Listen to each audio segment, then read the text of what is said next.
780 credit with 20% down.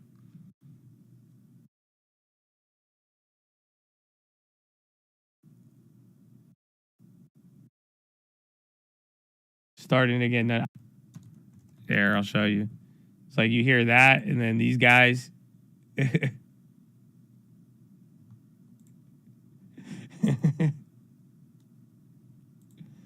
So you hear those numbers, and they're like, oh my gosh, rates are 6. And then these guys are like, oh, it's fine. We were paying 20%. We were paying 11% a couple years ago. That's fine. We ain't got nothing to worry about. These guys.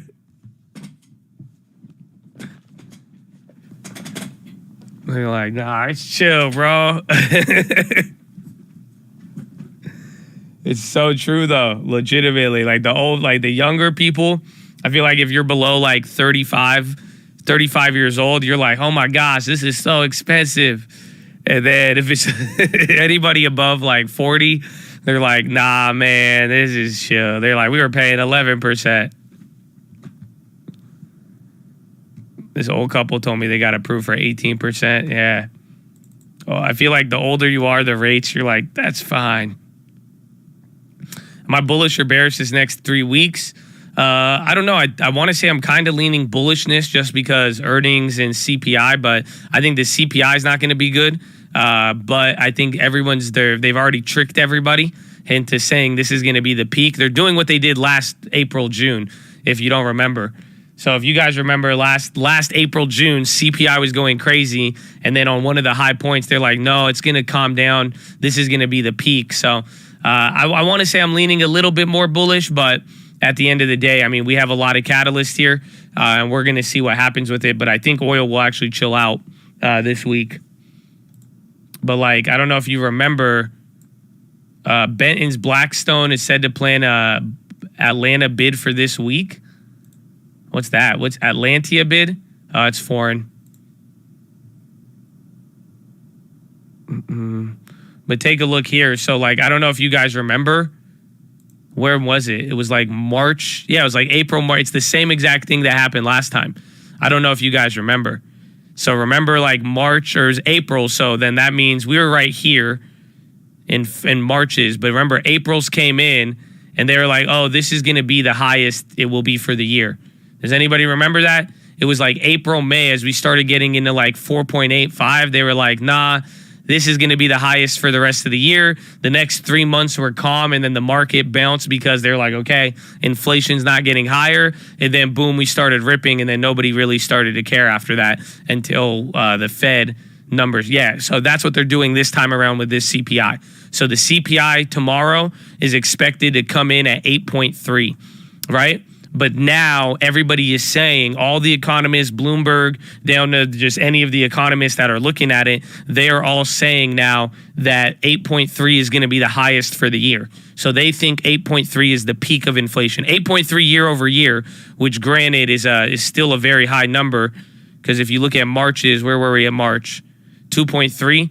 So that's like 10, 11% inflation since 2020. But yeah, they're saying 8.3 is going to be the top. So even if it's going to come in a little bit higher, but then what's going to happen, or even if it comes in right at expectations, you have to think about it. That means people, even if the number is bad, everyone's going to say, yeah, it's bad, but that's the top. And then it's going to give you some wiggle room into the next CPI. So that's what's going to make it confusing, but that's the get out of jail free card, essentially. So depending on how it plays out, if the market eats it up and they're like, oh, well, it's going to be 6.3, then yeah, BNS, Bank Nova Scotia, had a cheek lane, came down. You can't call the top. Oh, I know, believe me. But they're trying to call the top again. Economists are trying to call the top of inflation like they did last time. And last time they were kind of right. It slowed down and it didn't get higher. You see it was like 4.7, 4.8. You know, it didn't move too much, but then it took off a couple months later. So you got to think about it. With oil coming down now, you can like next CPI might actually moderate if you think about it. So we'll see, but that's going to be the difficult part about this CPI. So we'll see what happens, they're going to hit a lot less, like we talked about. I think earnings and the Fed are going to be very, very key here this week. And I think earnings, if they could give us something good, it might offer a window. I don't think earnings will get too clapped just yet. And then we'll go from there. And I think that's just going to move things around. And I think energy is going to calm down a little bit until it starts going back up again. Kind of dumping a little bit. I mean, tech is down 1.5, 1.6. SPY only 1%.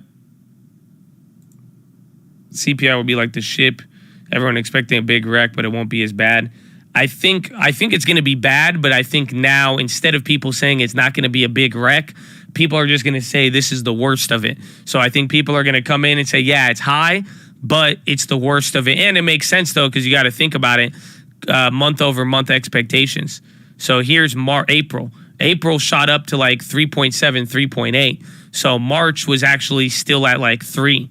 So now it's like you're going to have the baseline effects helping you year over year, but people are expecting that.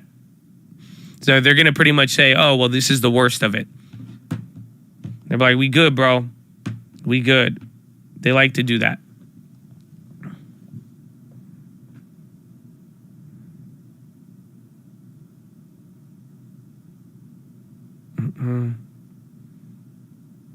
There goes Veru. That one was up again.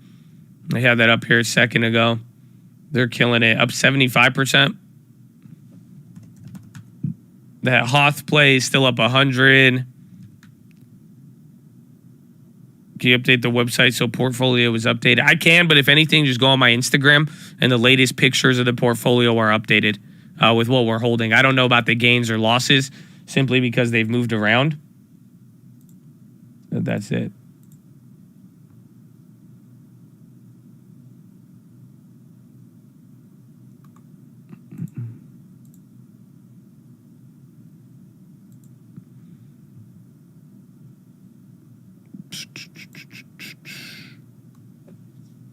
Send another email. If it's stream alerts, send an email. Again, if you didn't get anything back, send another email. Usually it takes a while if people do switch carriers. I mean, that's usually just the phone issue there. But send another email if it hasn't been fixed yet. The off-market house. Yeah, I liked it, but the lady just bought it. So she's asking too much for it. It's like one of those people who bought the house and then they want to... sell it for like $100,000 more after like 2 months. Something I would do. I'm not opposed to it, but I don't like to buy those myself, if that makes sense. People psychology change with CPI every time it gets high. It is. It's like BS. If you haven't noticed, it's like everyone gets worried about it, and then when it happens, everyone's like, nah. It's like, okay, it's gonna be the worst, and it's like stair-stepping the. It's like everybody justifies it. Honestly, we've been in inflation denial. I forgot what they called it. Some Bitcoin company said it. They called it inflation censorship. And I agree with, remember I told you guys that we talked about it like a year ago, and I said pretty much like if Google, if they just don't promote anything that says inflation, I feel like you would have a whole different like psychology behind it, and that it would change things. But pretty much that's what people have been talking about, is that like both in the media as well as like the government and even how we know how CPI is calculated and economists, they're calling it inflation censorship. So meaning that like people, I think it's just denial. I don't think it's, isn't that funny? Because I've noticed how some people call censorship. I think denial might be an equivalent word for censorship. Because feel with me. How many people have you heard claim something is censorship, but it's not really, and they act a little crazy? I think it's just denial, honestly, if you ask me. I think it's just inflation denial, and that's what's leaving us with this weird, every time we're addressing CPI month over month, it's like it's always this little game of, well, it's bad, okay, and if it's bad, it's not going to get worse, or if it's worse, that means, and then it's not worse, that means it's slowing down, like we said, and then a month or two later, the situation just the chart is so easy to look, but I just think it's denial when it's all said and done.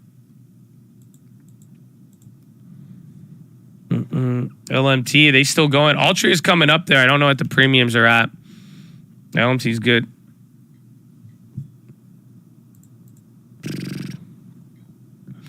Fargo, mini pop. Trying to control the narrative. Well, it's good. I mean, at the end of the day, otherwise we probably would have crashed a while ago. Dividend, yeah, the dividend stocks are kind of waking up. Lockheed, new high. Amazon's on the, it's weird because like you're getting value pop right now. Some of the other ones are selling. Maybe better, maybe off earlier. Germany's bear box says EU to intensify weapon deliveries. Could be. That's all we got over the weekend. Germany this, NATO that, dropping off weapons. Coin pop. Coin selling off a little bit. It's insane how inflation is and people don't care. Well, people care. There's just, what are you going to do about it? You know what I'm saying?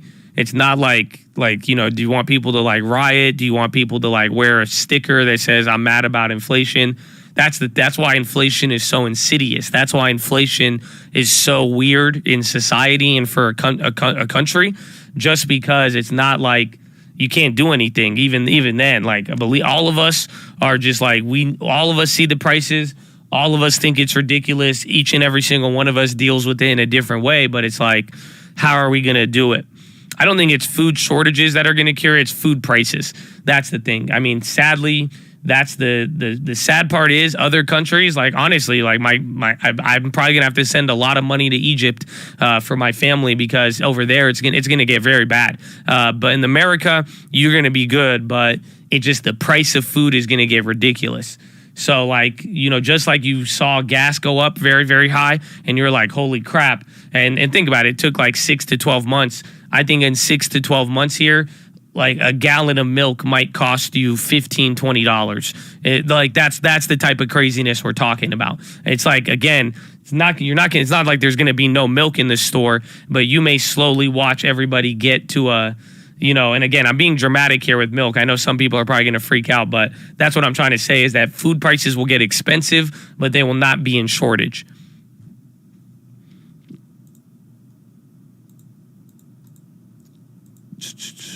Like, I mean, you guys just don't remember it. Like, do you guys remember in like 2019, like nice restaurants used to be like empty? Does anybody know what I'm talking about? Do you guys remember like 2018, 2019? Like if you went to like a nice restaurant, you could have just walked in, you could have just got a table, like, and even then you would think twice about it. You're like, damn, this is kind of expensive. You know what I'm saying? No, I know 2020 was empty too, but like, do you remember what I'm saying? Like back in the day, like it was like 2019, it literally in nice restaurants were empty. Like it just wasn't, people weren't spending money out to eat like that. You people are like, oh, why would I eat outside? Like, and it was expensive. And now go to a restaurant, even a 5-star restaurant, Nobu, go to the nicest restaurant in your town. I promise you it's packed. Probably you can't even get a reservation for 2 or 3 weeks, if anything. And it just kind of makes sense. That's what I think it's going to level. Like what it's going to level it out is when those nice restaurants become expensive enough where it gets back to what we saw. Because think about it, everybody has money. I asked the question the other day. There's just so much money floating around. If you weren't already like totally in poverty, you have found a way to probably touch the double amount of dollars you were touching in 2019. And that's where it's like, I think eventually food prices, I think they will level things out. I think when the price of food gets high enough where it starts like leveling things, then that's what we're going to see. China multimillionaires, yeah, they're begging for food. Yeah. Bro, Chinese people are working in their office right now. That's a different scenario, but the food thing is the key. No more dollar. There'll be a dollar menu, but there's going to be, the prices are going to change a little. I don't know, actually. I don't know what the dollar menu will be. The MOs are hitting, I hope. Are they? Oh, shit, they are, bro. Let's go. Let's go. Demand destruction, stop buying cars, getting us. Yeah, that's what I'm saying, but prices need to go up high enough. That's the thing. With this much money in the system, and look at how people are acting today, when is demand destruction going to hit? Gas is at $6. Food prices is up. House prices are up over 50%. and we still have not experienced demand destruction. That's why the scary part is like, shit, we may need $20 a gallon gas. Or $20 a gallon milk, for God's sake. You see what I'm saying? But then it's like, again, like we've talked about last week with demand destruction. Whenever demand destruction starts, how do you stop it, and when is it going to stop? Russia's sending infantry to Donbass. Europe moves to harm Ukraine.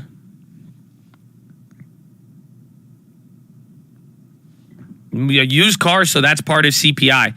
So used cars are going to come down on CPI, at least 5%. That's gonna be what calms things down here in the next couple of CPI reports. That's where the Fed is banking on it. So literally used cars for tomorrow, that's going to be a big contributor to negative CPI on the report. And then hopefully in the next coming reports, you should expect used car sales should be declining heavily, and they should calm things down. Oil popping off of that.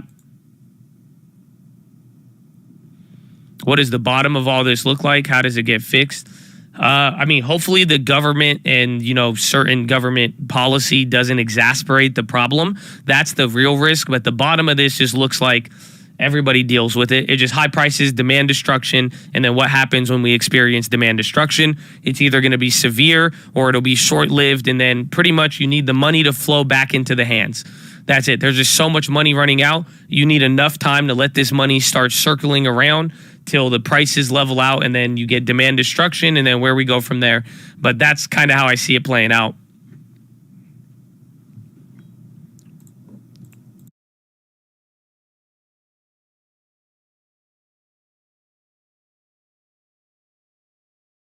He said the problem can be fixed.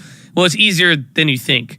It's easier said than done. I mean, if the problem was going to get fixed, it would still take time. It's like it's like taking a bunch of drugs. No matter what you do, it's like even if you start making good decisions today and stop doing drugs, you need to flush out your system. So right now, there's so much money in the system, it needs to flush through. You need people to spend it. You need people to save it. You need people to lose it. And you need to see where it ends up again and kind of now limit the amount of money that's just flowing out there. It needs to end up in people's hands. It needs to end up like assets. So that's what I'm saying. It's just you don't want to exasperate the problem, but solving it is a lot easier said than done without time. No matter what, it needs to cycle through. Exactly. The money needs to go through each of the steps. Yeah, oil's still going up. It's not too big. I mean, watch if it gets a little bigger, but I mean, again, oil's still down 3% right now. Brent is below 100.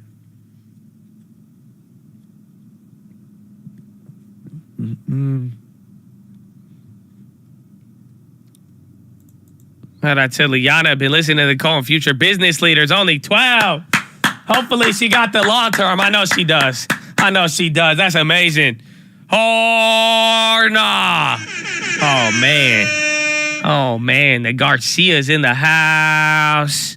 I like it. Future business leader. Amen. You hear that? Future business leader. Oh, not only the select, the chosen. They know. That's good. At 12, that's amazing.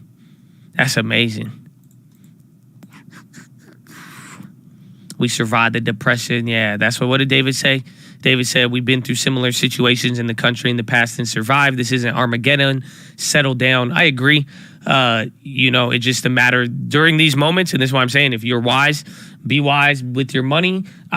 We will get through these situations. Usually it just creates opportunities for people to make money. That's all. Any of these cycle shifts or big historical events, for the savvy person, you could come here and you could, if you could have an answer to a problem or see the problem and be able to position, I mean, that's where you could set up a good generational wealth. That's why I keep saying a lot of real estate.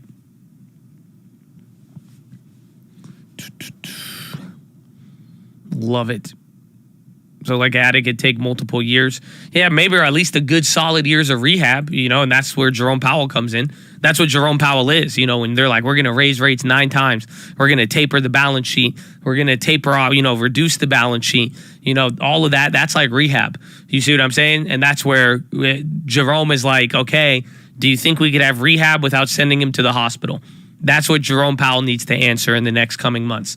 And that's what they need to do. Their goal is to try to give us rehab on the market, cut the interest rates or raise the interest rates, cut the balance sheet, and get us rehab without having to go into the hospital. But they are saying, hey, maybe we should just go full cold turkey, pull everything up, and then just send them into the hospital, quick little recession, and then hopefully we get them out there. After saying we didn't need rehab because it was transitory, right? Exactly. That's the thing. He was in denial, right? Jerome Powell was like any father. He was like, no. He's like, it's transitory. He'll get over it. It's just a phase. I promise. He don't need that. My son don't need that. No. And then a year later, he's like, okay, we gotta do something about this problem. I've realized it's not just a phase. It's okay. We're gonna retire that word, phase. It's not a phase. No, it's serious now.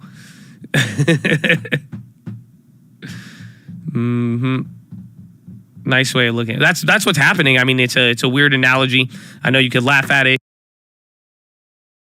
It could be kind of dark a little bit because it's realistic. But that's literally what's happening. That's why when you're seeing about Fed-induced recession and this and that, it's like we're trying to rehab the economy. Do you want it to be severe or is it soft landing versus hard landing? That's what it comes down to. So we are in the ambulance. Nah, bro, we are fully tweaked out right now. Do you not see the inflation? Are you kidding me? Nah, they're tweaking out right now, man.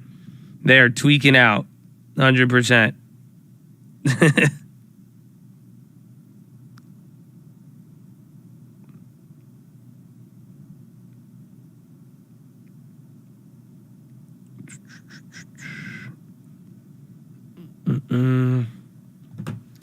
This analogy is it is good. It is good. I like it. So we'll see. So like no one's called the ambulance. No, we have. This is way past the ambulance, man.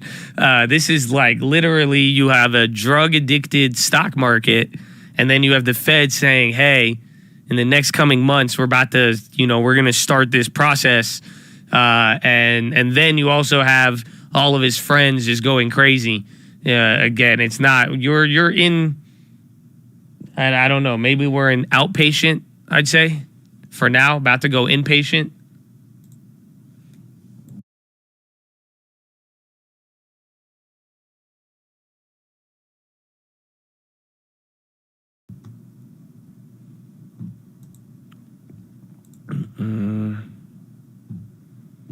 Arrested after jumping out the ambulance. It's transitory, bro. Transitory. For a whole year.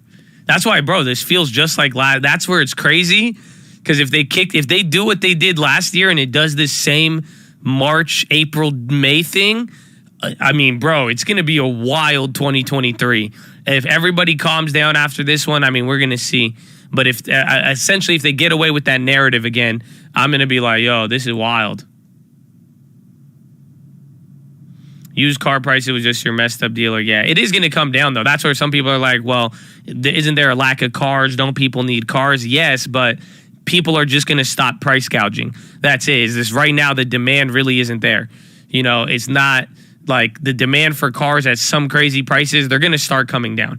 They're still going to be expensive. It's still going to be up, 30% year over year, but it's not going to be 50% or 45 or whatever. But you are getting some demand destruction in used car. Used car prices have been coming down. But now, and think about it now the loan interest is going up, exactly. But people are not gouging them. They're not gouging the same way. It's like you got a little better wiggle room now, but it's still bad.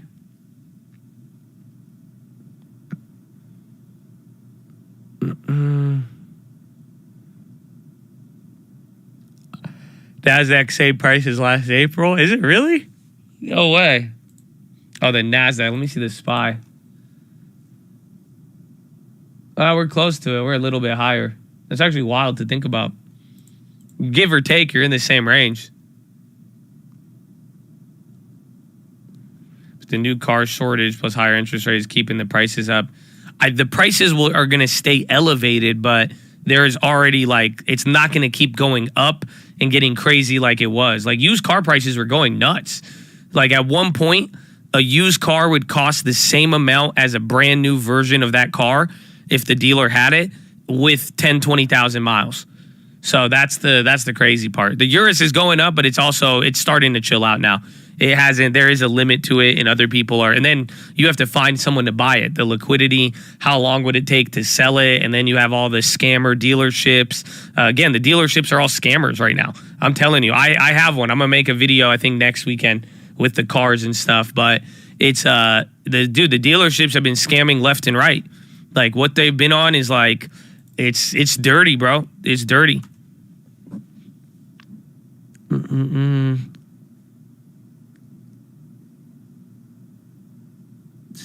Yeah, exactly. We have to get back to the normal. You guys don't remember? Again, this is what I'm saying. Like, you know, the restaurants, like 2019, oil, it's up. It's too small. I don't think oil's doing anything right now. It's going up right now, but we're still down. We need to get back up to like down 1.5%, maybe down 1%. We'll see. But think about this one. Are you ready? Just like the restaurants. Do you guys know there was a point in history? It's a very long ago, like maybe like Napoleon Bonaparte day and age. A long, long time ago. There was this weird, crazy concept that when you would buy a car and use it, it would go down in value. I know. Isn't that amazing? That used to happen a long, long time ago. That you would drive off the lot and then the car would lose value. And then like a used car would probably, like if it was the same car like a year or two later, it would be like 30 or 40% cheaper. Yeah. It was a weird deal where they said depreciation.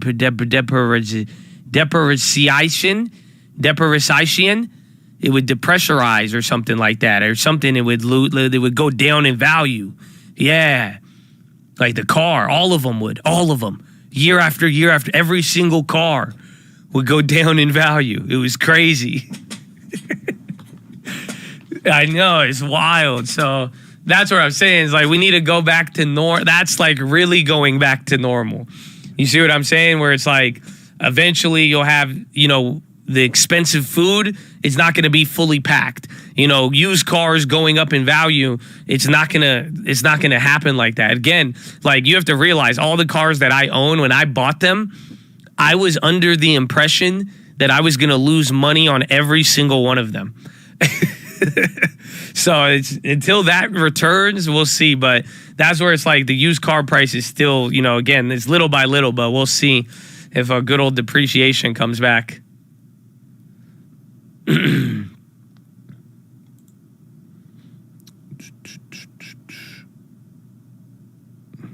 Well, has depreciation heard of the moon? No, I don't think they even know about each other. We'll see.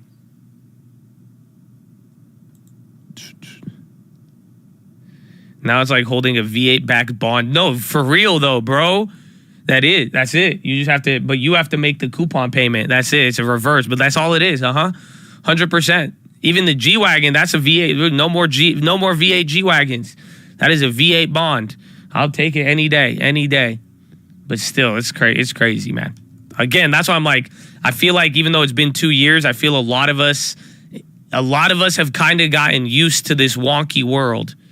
If you don't think about it too much, or when you really start to think about it, you'll realize a lot of us have been okay with this very weird world. And now it's like, you got to realize if inflation really does come down and the Fed accomplishes what they want to, we should see that depreciation and that literal, you know, deflation more or less.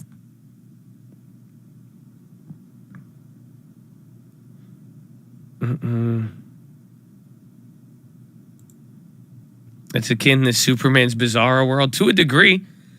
It really, really is. It's just a weird shift.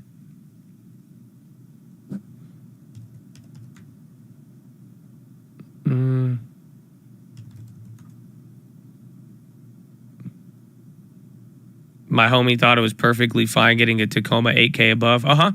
Everybody. I'm telling you. Every single car, it's like normal.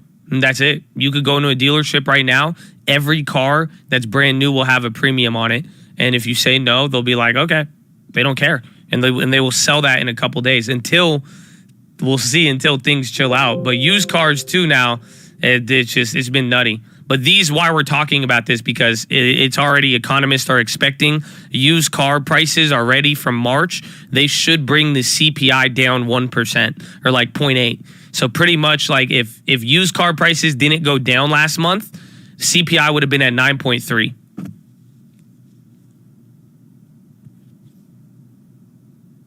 IYT is going to flip.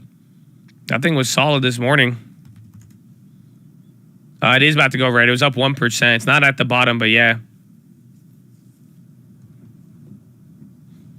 Shanghai Party Chief says stick to strict COVID laws. It's wild out there. Life's been weird, but we built for this, baby. Hey, man, tell them. Tell them. Or not. Hey, man. Are we buying oil place? I'm gonna wait a week. I don't like it this week. I like the ones that we have on Oxy. With that play, we already made free, and then we got the B&Os. I'm down to hold them, but I don't like oil this week at all.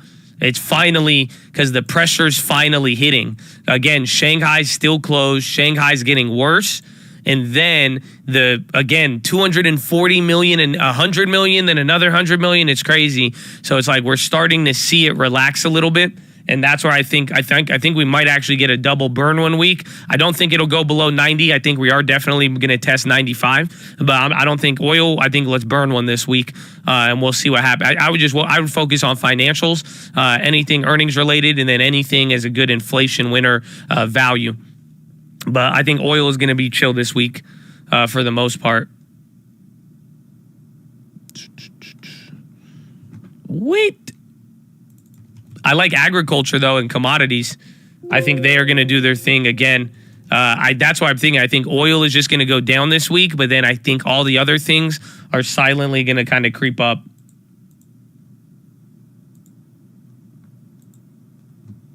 And then Wesley sent me a nice chart here. Shout out to Wesley. You know, he's also a new mod. If y'all don't know why, I don't know if you've ever read Wesley's comment. I thought he deserved the wrench. Just because he's always been posting very, very good commentary. I don't know if you guys have been reading what Wesley says, but he sends me emails. He puts it in the chat.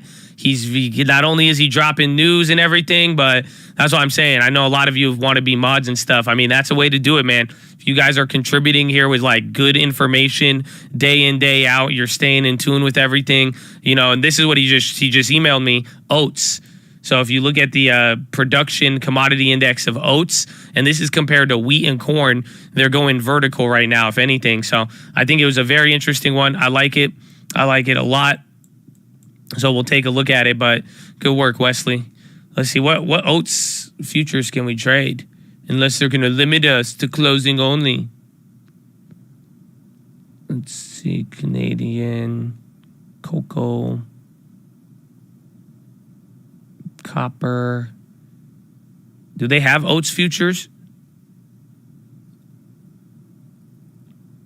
I thought there was. Will that affect Oatly? I don't think it'll affect Oatly. ZO.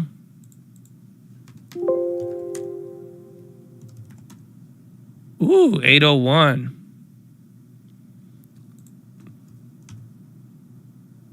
What's the day? Let's check May. ZOK23. Oh, this is a liquid as hell.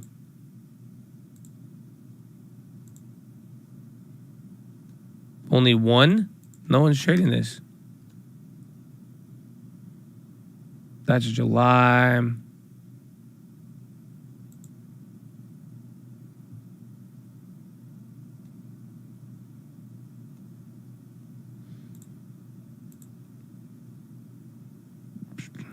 You got soybeans. Banks flipped red. Not all of them, really. Yeah, they did actually. They're about to. XLS is about to go red. I didn't check the scanner this day yet. And let's see. I like the oats.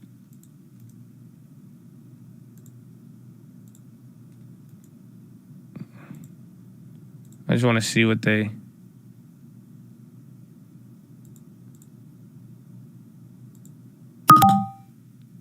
Order... Oh, I can't trade. You can't trade oats. That's good. Tips on looking for lenders with retirement income. How old are they? Honestly, bro, if they're older than 55, 60, just go with the reverse mortgage. Otherwise, I mean, any lender is going to be on fixed. I mean, if they're willing, just see any lenders who are willing to like justify the loan. Like, you could always send letters to banks. I've done that many times. So like, we've held like, so I don't know I would do a reverse mortgage. I know some people think it's scammy. A lot of people don't know about it. You could email me. I'll get you more information on it if you would like, or let me know what they're trying to accomplish, and you'll see where the reverse mortgage comes in. Otherwise, depending on it, I mean, you really just got to go to the lender, and if you can explain the income, you can justify it.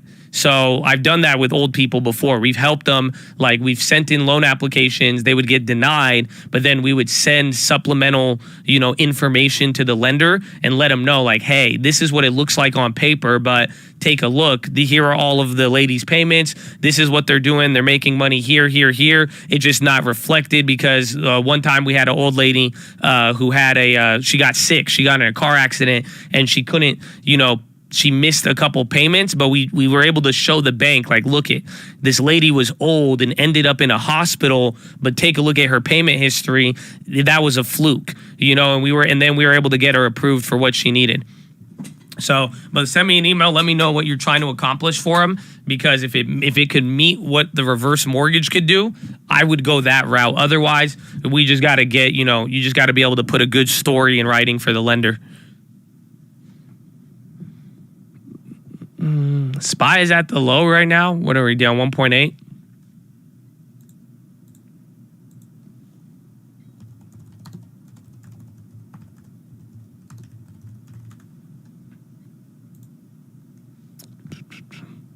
My grandma, they could work similar situations. No, they work very well. I'm telling you, reverse.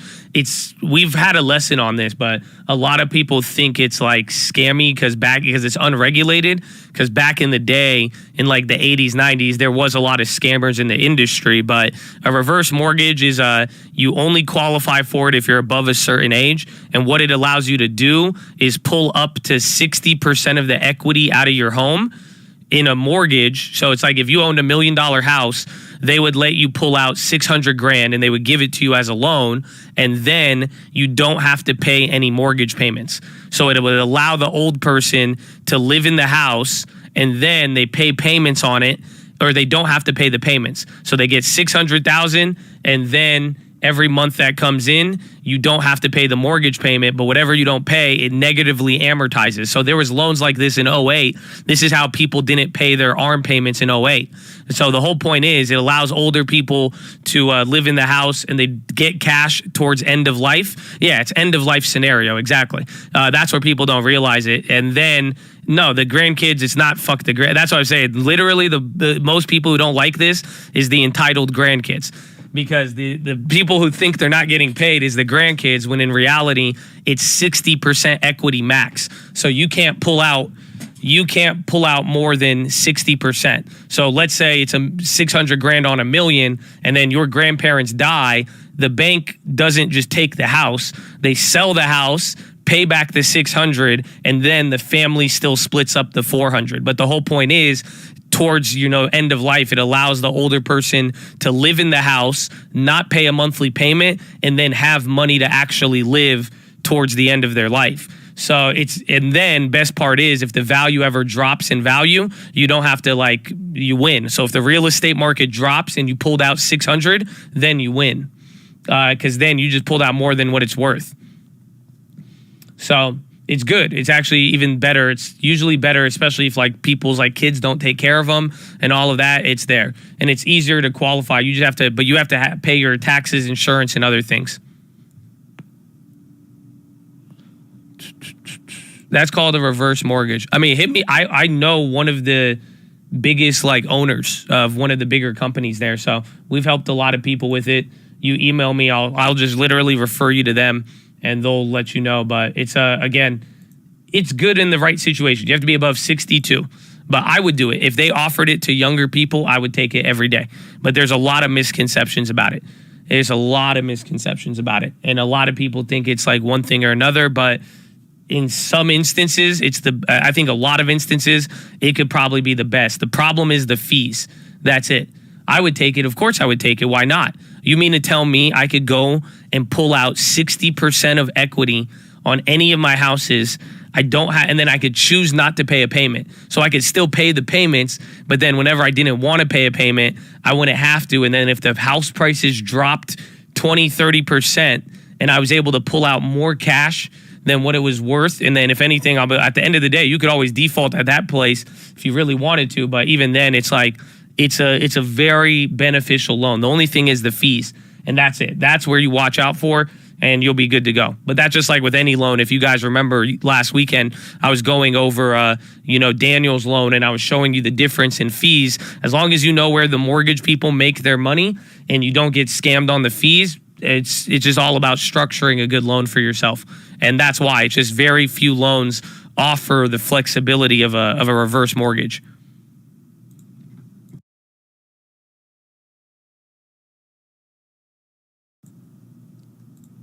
Yeah, Vero again. We've been seeing this one all day. It just keeps going. But then you're still liable if you have other assets. Yes and no. So, like, if you can't afford to make the payment, they just add it to how much you owe to your equity. And then that's it. So you wouldn't, but then you would still get the full rights to the property. And you'd have to live in it. That's the thing. You can't rent it out.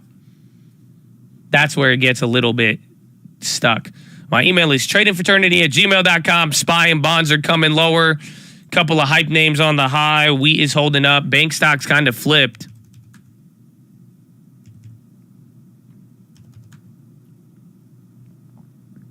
End of life, next kin pays the balance and any interest that occurred. Not usually, because of unless you borrow more than 100% of the property. But even then, the people, your heirs wouldn't be responsible for the debt.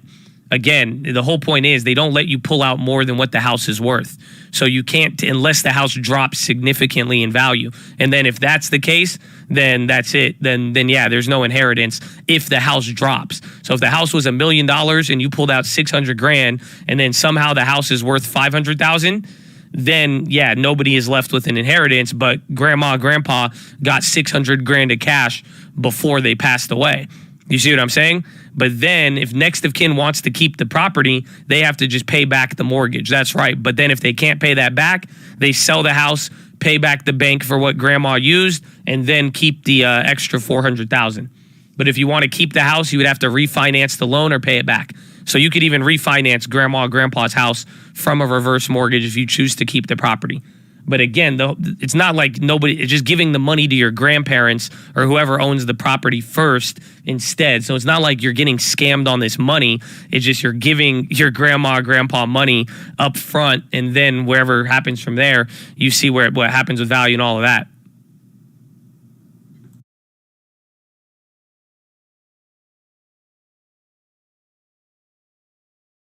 Wouldn't 120 trigger foreclosure? I don't know on a reverse. It might, but even if it did, it wouldn't be like, again, at that point, that just means that you borrowed way more than the house was worth. I mean, good for you. At that point, you still got your money and you still get to live in the house. But I don't think they could kick you out as long as you're alive, though. So if you're old person and if somehow they were able to borrow 100, I don't think it's even physically possible, but let's say somehow they were able to, they still couldn't get kicked out of the property as long as they made their taxes and insurance payments. That's the whole point. It's meant to protect older people so that they could live in their house and have money while they're on fixed income, limited income. SPY coming down one more time, man. We're at 441. I'd watch here, or maybe like 440 flat, because if we go there, TLT, 52-week low, 123, man. I think anything below 119 takes us into a very, very lower, I think it just takes us into 415, 417.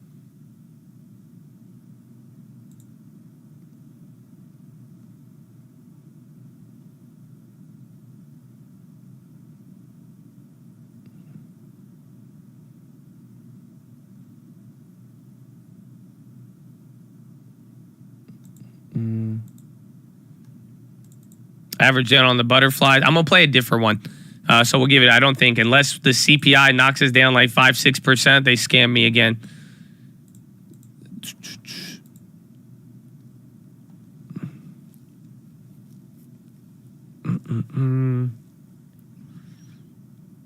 Why does it mean so much?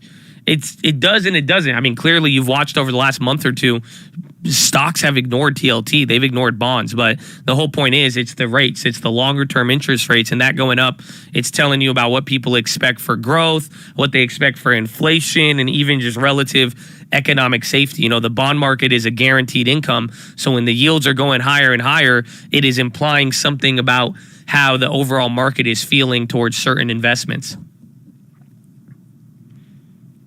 Veru halted.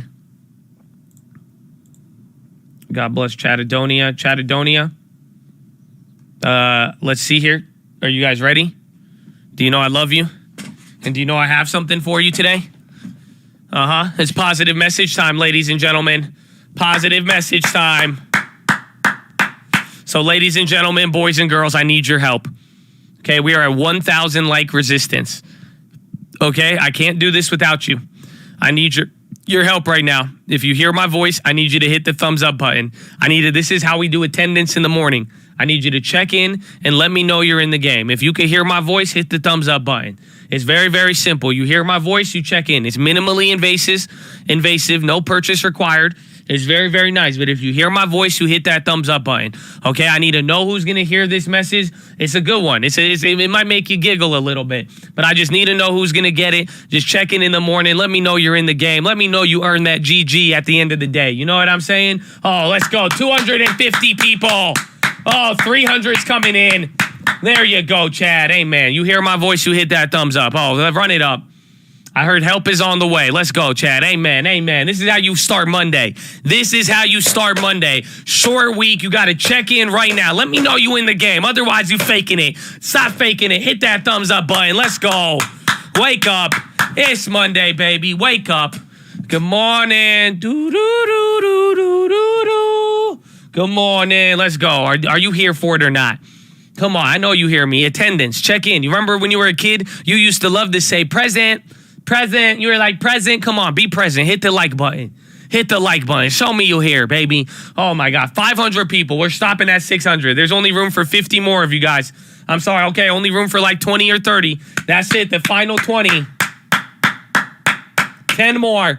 Okay, I know we're gonna get it, so I'm gonna start, baby. Listen. I say this every day. If you missed out on that Friday one, man, I hope you didn't. Man, Friday's after hours was dope, bro. So I just hope you guys realize there's a reason. Every single day I tell you, you have a purpose, okay? You have a purpose. Just don't forget about that. I say it every day. Veru is unhalted, okay? I'm just saying, man, it's very, very simple. You have a purpose. Otherwise, you would have been born on the Mayflower. You are here in this generation right here, right now for a reason. There has to be a reason that you matched up for this time frame. You know what I'm saying? So let's go, baby. Make the most of your gifts, your skills, and your abilities. Oh, I hope they feel me. I love this quote, though. I got another one. It's a simple one. You may like it. You may not. It's a Dalai Lama quote. This is what the Dalai Lama says. He says, if you think you are too small to make a difference, try sleeping with a mosquito.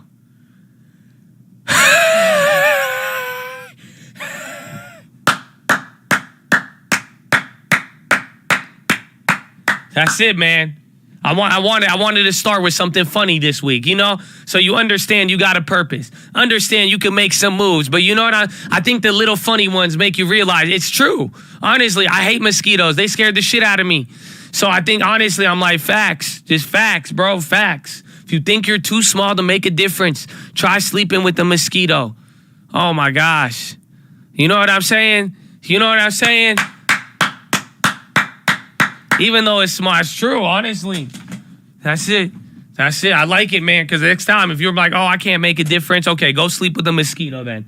That's fine. Go catch a mosquito and lock yourself in. That's really deep, bro. And mosquitoes scare me.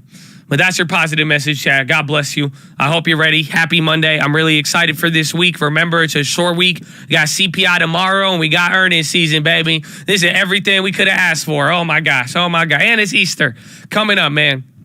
So I hope you are ready.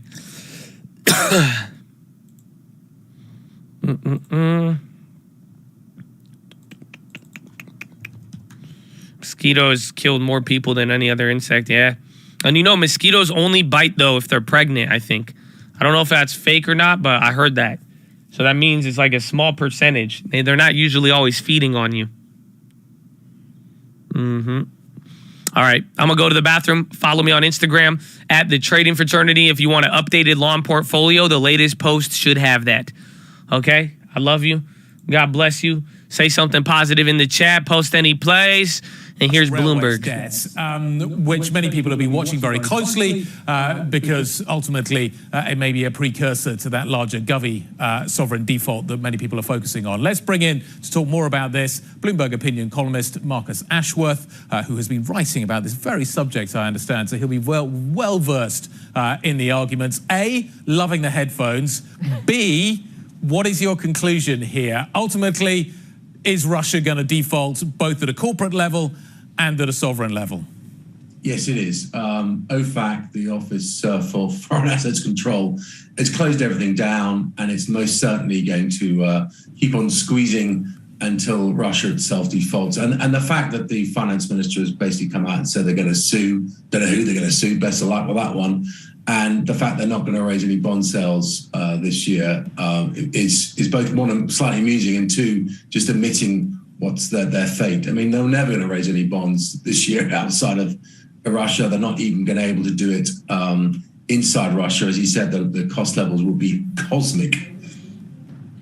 Marcus, talk to us a little bit about if you're not going to get your money from bond sales and these energy payments are going to be eventually cut off, maybe not by this year or by next year or whatever the timeline is on that, where does Russia actually get its money from if it's not able to access the capital markets of the West and arguably Japan as well, which I believe is the third largest credit market? Where does Russia go?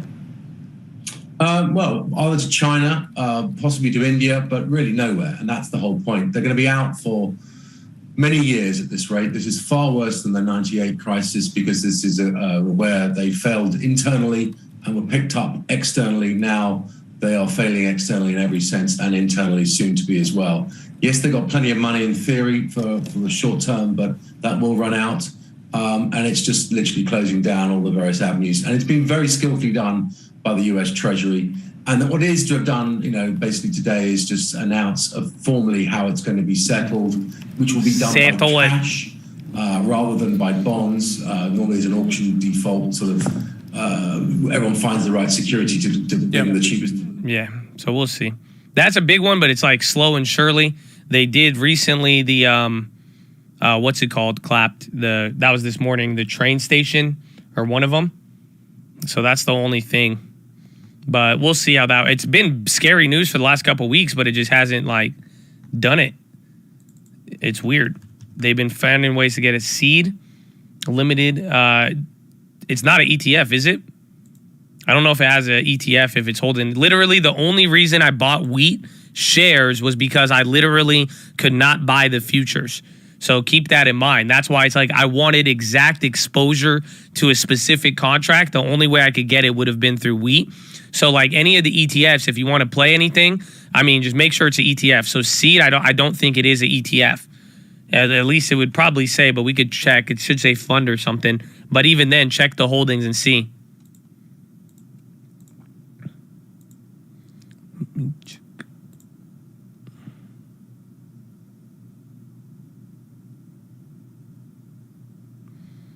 Bro, the open interest on this contract is 8. Bro, that means nobody is trading the oats. So the oats, that's for the July contract though.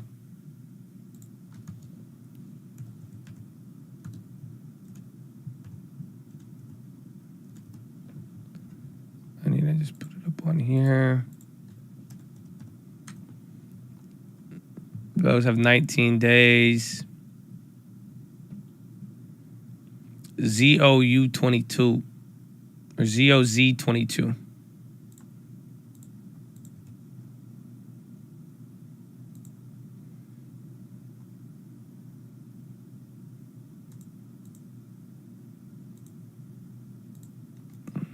Yeah, this is why these are so scary, bro. Bro, you could get burned out on these. You have a 2-point spread. This shit was yesterday at 585. Nobody's willing to trade it.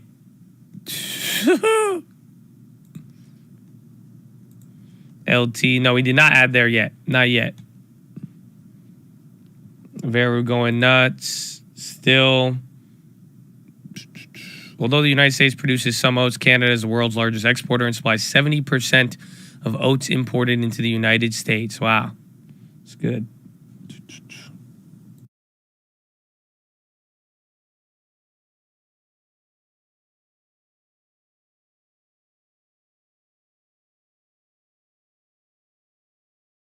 TLT, another low. Jeez.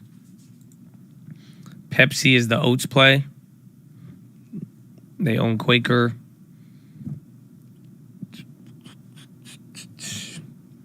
Yeah, I do like, if the oats come down a little bit, I think there's going to be a commodity move here. I wish I could get wheat. Corn is holding up decent. Get wheat, it's scammers.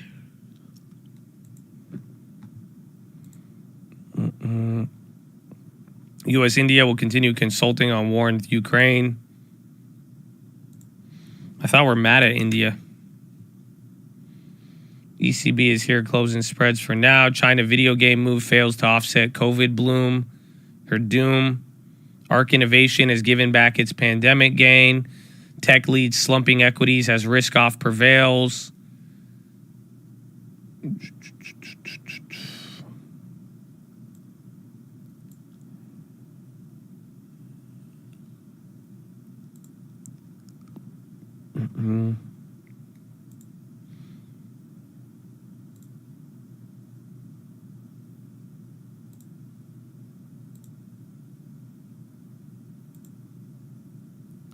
LMT coming back. Yeah, banks came back down. That was the first one. Even wheat a little bit.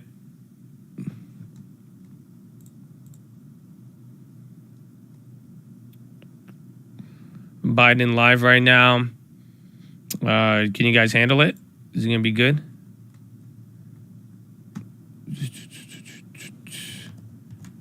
How will Oatly do all of this? Oh, he's holding a virtual meeting with India. No way. Yeah. Inquiry. We hope that the ongoing discussions between Russia and Ukraine. No, Chad, feel free. Members, please comment as you feel, but just be positive. Don't be negative towards anything. Don't make it political. If you try to start a political argument, you will be timed out.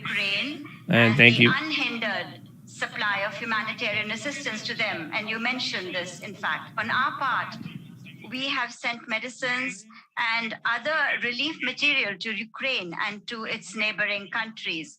And on Ukraine's request, we will be sending them another consignment of medicines very soon. Excellency, at the beginning of your term in office, you had used a very important slogan, democracies can deliver. The India-America partnership and the success of the India-America partnership is the best means to make this slogan meaningful. This year, India is celebrating 75 years of its independence. And we are also celebrating the 75th anniversary of our diplomatic relations as well. I am confident that our friendship with America will be an integral part of India's development journey over the next 25 years. Once again, my thanks to you for organizing this event. Prime Minister. We're going to hold for just a moment, Mr. Prime Minister, while the press leaves the room.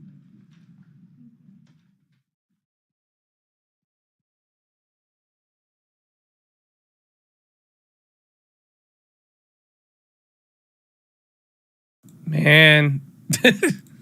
So there you go. There you go. See? Look at, not too bad. Not too bad. Real quick. Real quick. See? Easy. Okay, we'll just get our headlines. No end scene.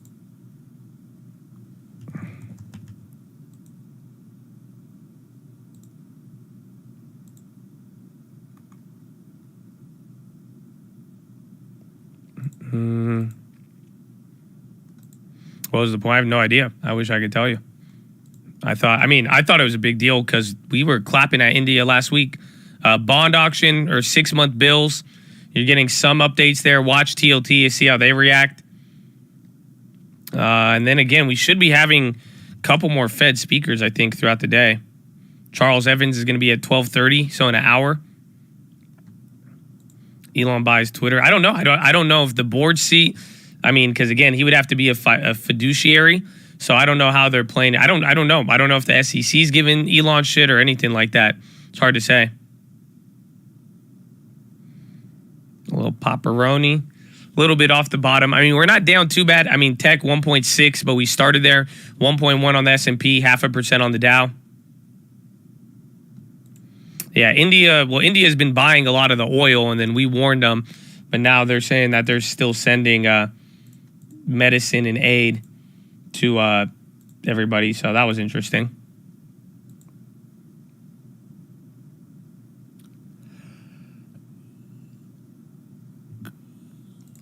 TLT again, 6-month bond auction. NEO's climbing back up. They were on the low earlier. They're still down 2. Ford, Thessalonian.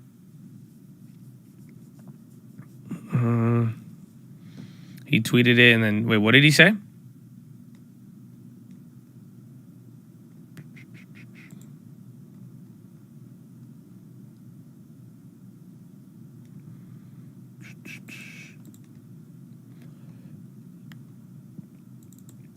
I know, it's funny. DWalk was up. Actually, DWalk went down. They were up on it. Just this emoji. Oh. Speaking at the same. No, a different one. Charles Evans or Charlie. I don't know what his name. But he's coming on his own thing. Elon wants more than 15, possibly. But I don't know if the SEC is going to give him shit about it. But I know if you're on the board, you have different requirements. Like, again, you're a fiduciary of the company at that point.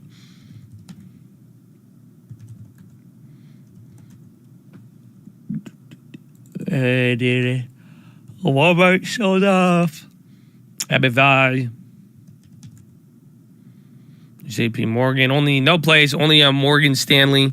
And then I think Altria. Those are the only plays we made today. And then we got our free shares there coming from the AT&T. And that's about it.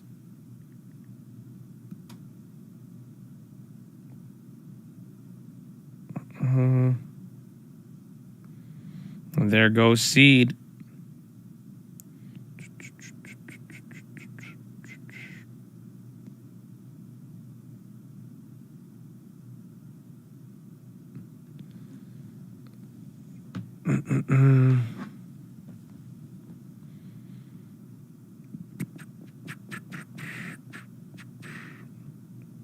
EU tells OPEC it could provide more oil output from spare capacity. OPEC document seen by Reuters.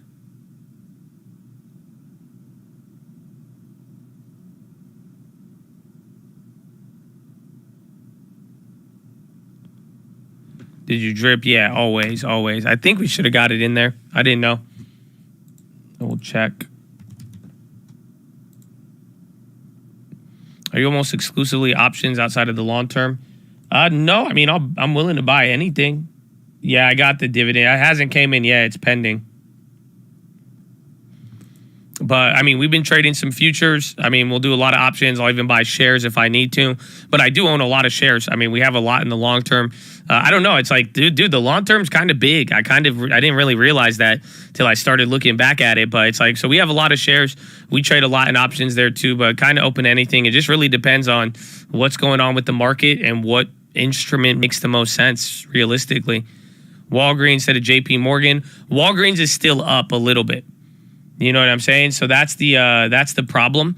So like on the long term, Walgreens is still up 24% on the big one. So remember, we averaged down on it. I did buy Walgreens like back in the day, and we're still down on it. Where's that one? This one. Remember, we bought that on the November 2019. It was like buyout news, and then it got clapped. Do you remember that? So it's like that play is still down, but ever since the average down, we're still up 17%. So 25%. So I see that as risk. So I like Walgreens a lot, but the point is it's still up. Now, granted, I'm sure from the same time period, JP Morgan is up too, but then JP Morgan, at least over the last 12 months, is negative, which I do like about it.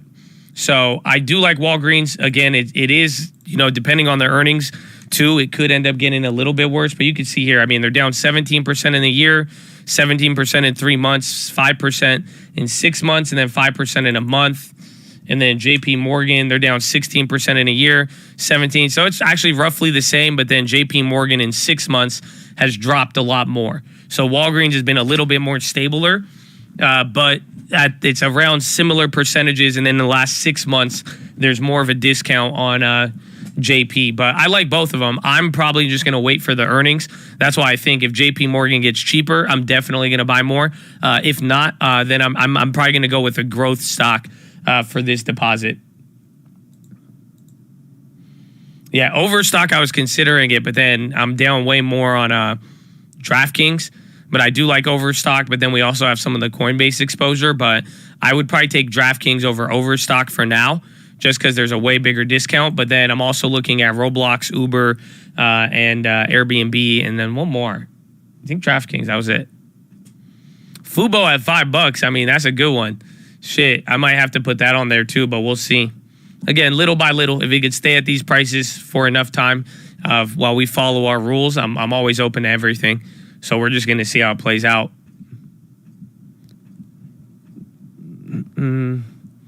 Ride the next pop and one-off sell, wait for inflation. Yeah, and just go after, I mean, just, you don't want to buy onto the highs and try to, unless there's something you really like, and then that's it.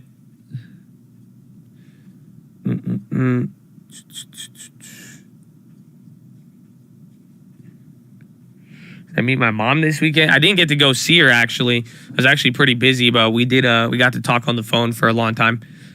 I made sure I wasn't able to go walk on the beach with her, so I gave her a phone call.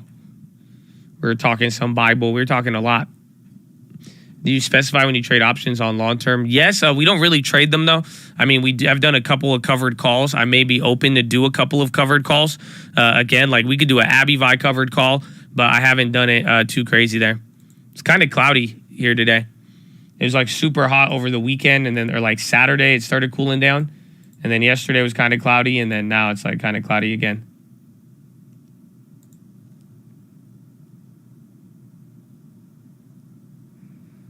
Cover call lessons soon. We could do it. I mean, Uber is the one I'd want to, because if I buy 30 more shares of Uber, we'll have 200. I think AbbVie would be a good cover call sell, but I don't know. Like, what could we get for like a year contract?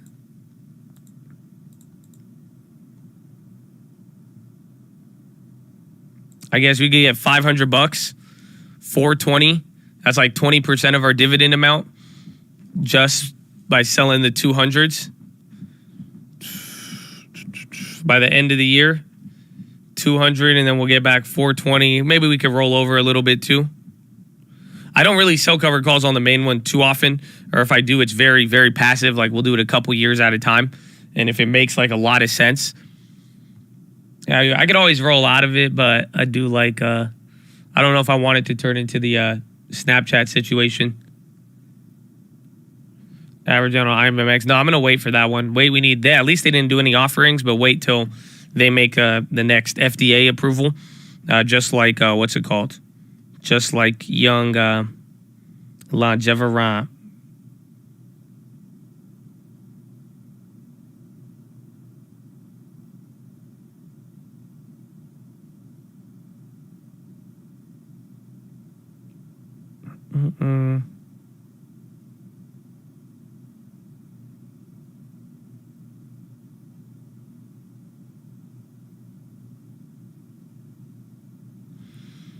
Lending Tips is freaking out.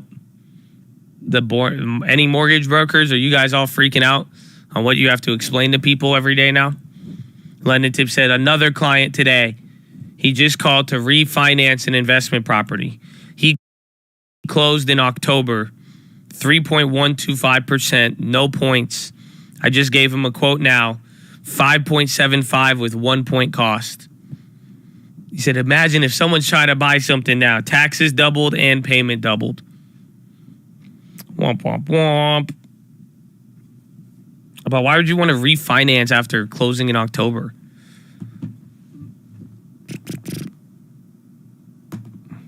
TLT this morning, I mean, bonds went crazy today. The bond auction wasn't too hot there, but that's not the big reason. Just in general, literally from last night, futures on bonds just started surging. And then that's it. I think it could be anticipation to the CPI and everything else. I had to hear, well, Dago. Gallbladder went well. Happy to be back with the call, recovering that faith in God. Shout out those 6+ hairline, bro. You already made it back. Back on the chat, baby. Oh, nah. Oh, man. Amen, amen. Because he can't afford his payment now. This is literally all. I don't think that's why he wants to refinance. I could ask. Let's see. Why does he want to refi so soon? Can he not afford the payment? I'm asking your question.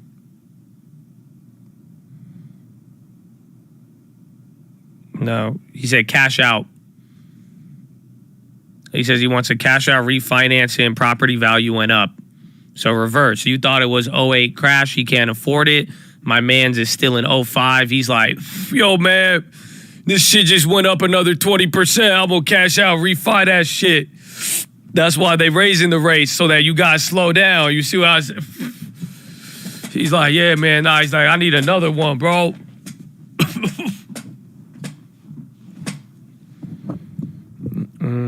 So yeah, doesn't look like payment is the problem. He just wants more money. He want more leverage, son. He ready to go.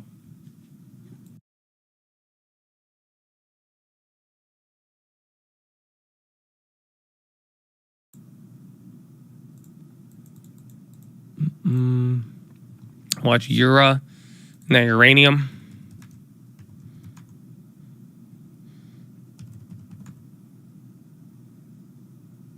Everyone think they have equity, but everyone doing what they're doing.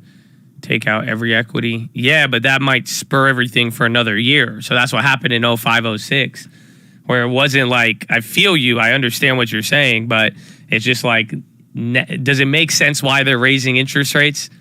Like, think about it now, but it doesn't stop anything because now it's going to cost him more money for the payment, but he doesn't care because he's like, I could still take out $100,000. And then it's going to start turning into this way up. Where again people are start pulling money out in the later stage, and then it leads to all this FXLV chatter on CNBC. F45, oh, they're decent. I've at least seen their shop. I've never been to a F45.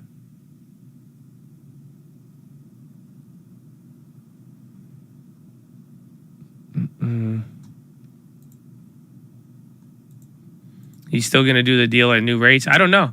We'll find out. I probably wouldn't. I mean, I'm not the biggest fan of the cash out refinance. I mean, especially Deutsche Bank getting clapped. Holder to sell 72 shares of Commerzbank. Dude, there's a CBK. It's German, though. Check Germany, but Deutsche Bank getting clapped. Big block sale. Oh, wait, no. 116 million shares of Deutsche. Remember, we played this news, not too long ago? I'm pretty sure we saw this one, right?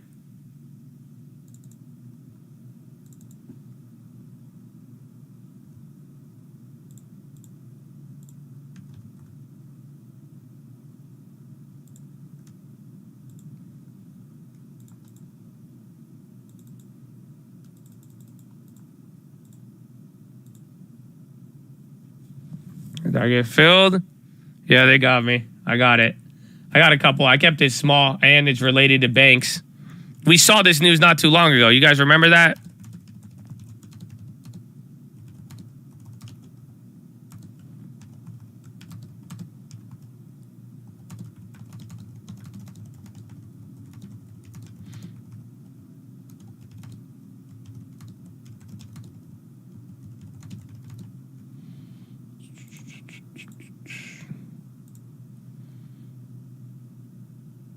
Is it still government? It bounced last time, and then the next couple days it started going. So it was one where like it moved a little bit on the day, and then it was like by the end of the day. You guys remember? It was a couple weeks ago. So that's why I was like, all right, let's go for it. I bought a play on it. The chain's already crazy. Do not market order on that. You will lose money. The chain it's at $2, the one I bought. I just bought them for 15 cents. I grabbed next week puts for April 22nd. Not a recommendation. You will lose money. If you market order, you will get scammed on it. So be very, very careful.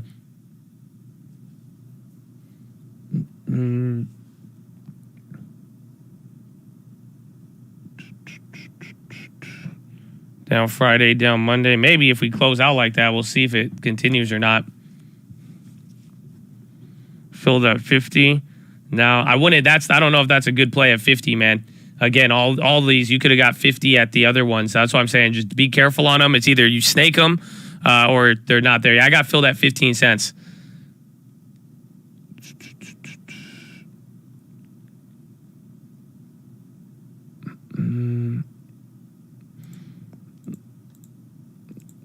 $200. We'll see. Again, it'll probably have its bounce, and then this one will play with earnings and everything else.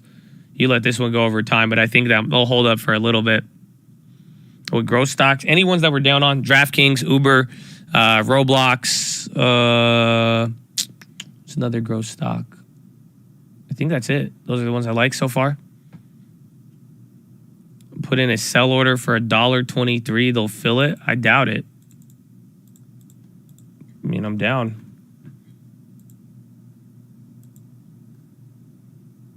No, they came back. They're only up there. It's leveling out now. It's at like 25 cents. That's like an appropriate price.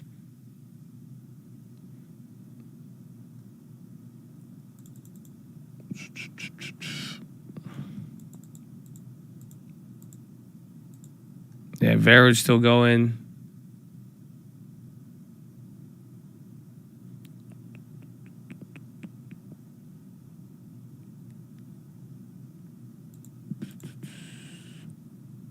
Yeah, it's came down to 20 now, so they calmed down. That's I think that's a reasonable price, just for 1 week, and I'm factoring in earnings. EWJ at the low. Did we keep those? I don't think I sold those. Damn, 1%. I sold out the turkey ones. I still have one turkey left. Recall, yeah, that was big news. Commerce Bank and Deutsche Bank. This one, it'll probably take a day or two now to develop, but still keep your eye on that. Yeah, we got 80% on the EWJs.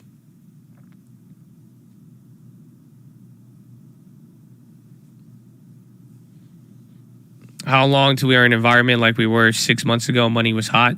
You'll never see that again. I mean, we will be in a environment that, I mean, things can still go up, but you will never again see that much hot money unless there's stimulus.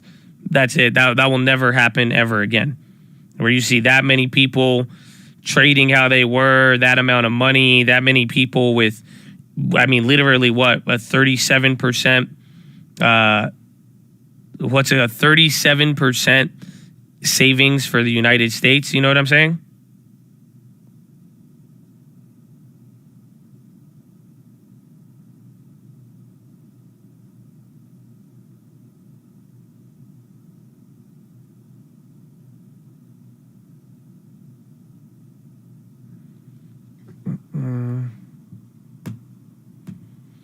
Never, ever, forever, ever.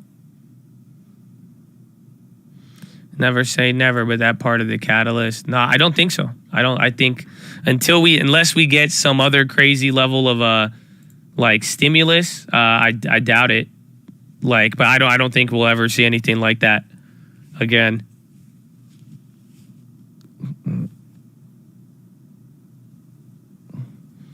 Never say never. You said Dogecoin wouldn't go up. I mean, technically, I was right. I was just off by like 6 to 12 months. And then you guys had a billionaire and it's still, you know what I'm saying? But don't get me started. But again, that's just my opinion. Let me have my own opinion. If you disagree with me, it's not going to change the world. Relax, okay? So don't worry. That's just my view of it. I don't think you'll ever see it. But we could all agree to disagree.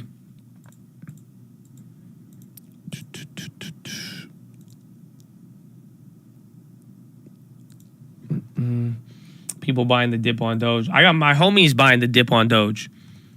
My one good friend who would always buy Doge, I saw him the other day, and he told me, he was like, bro, Doge is finally below the price that I bought it at. And he bought it in very, very early. And I was like, no way. And I was like, are you going to go do something else? He said, nope.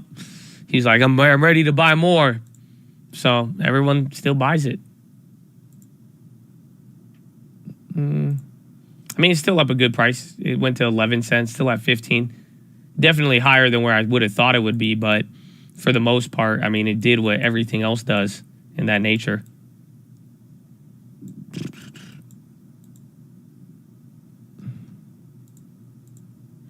Must backing off Twitter board opens door to hostile takeover. Hot dog. Is Twitter? I feel like that's going to be the hype news for communications. If they could get a second week out of it.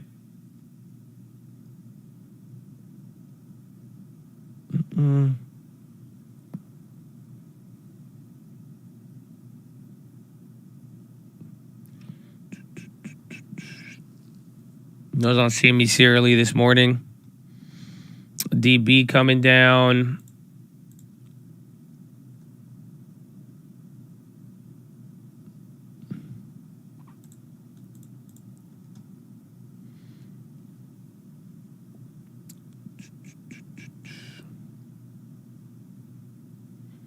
Facebook coming up. They just tweeted it again.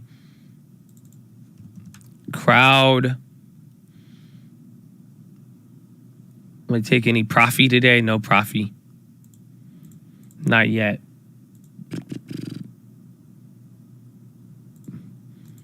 MT, too big block. Bro, it's any block trades are not good. I feel like we've seen it on a lot of financials, but it's MT materials. A lot of financials have been having it. Twitter calls printing right now. If that hostile takeover news, I mean, that's what I'm saying. I don't know if it'll like force things to go crazy or if it gets people excited, but I mean, that would be a reason for people to buy it. Oh, I didn't see that. Andres, you just noticed you got the new badge, baby. Andres, God bless you, baby. Horn. I don't know if I missed that one when the plays were there. I just saw it.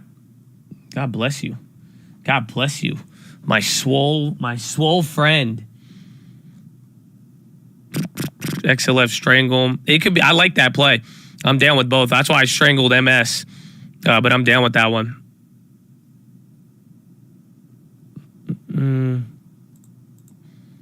See, Deutsch. Where was it last time I had that drop? I want to say it was right here, right? Or one of these. Ferrari on the high. Race. Yo, Race is rocketing. Kind of. It looked just like it was printing the high ticker.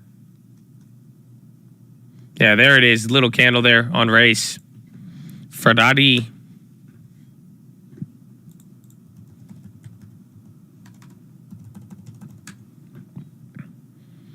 Ferrari periodic report on buyback program. Let's see. So May, June, July, August. So this is their, what's it called? This is their buyback program. In euros, number of common shares purchased, average price per share, consideration excluding fees. So May 4th, they're pretty much 10,000, 14,000 shares. So that's off of the buyback. That's why they're popping.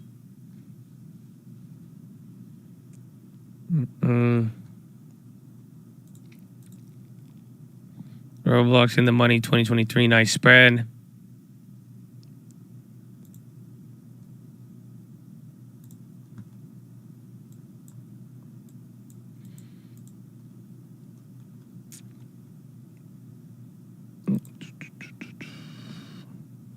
Sorry, SPY's coming down where you didn't get any real meaningful bounce with all that, surprisingly. UNH is down.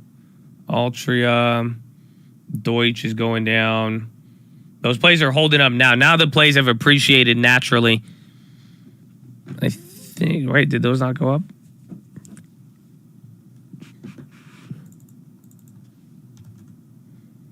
SPY. Amazon, Apple still struggling. Tesla's coming down a little bit.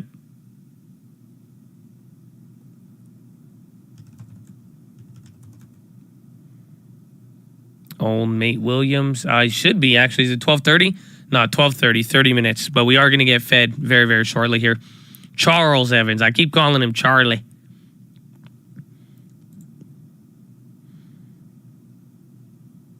Deutsche Bank. There was first it was Commerce Bank, and then Deutsche Bank. It was 115 million share block sale. Remember that happened a couple of days ago, and we played it too. So it came in early. We got it within like the first couple of seconds. So we were able to snake the chain on there. On Kuyo, I'm not too familiar with Kuyo. Saito, or is that the one? Saito. Altamara Therapeutics up 80% right now, hitting a high. It's a low volume runner, or like a low price runner. Indicate Reddit's having problems. Ukraine's mayor of Kharkiv says constant shell in a city, multiple casualties, including dead child.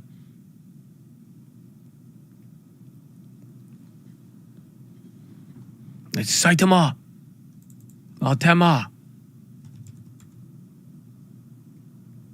Same thing happened when Bill share. It did, honestly, and there's been a lot of bank stocks that have been like having block trades recently, or at least European banks.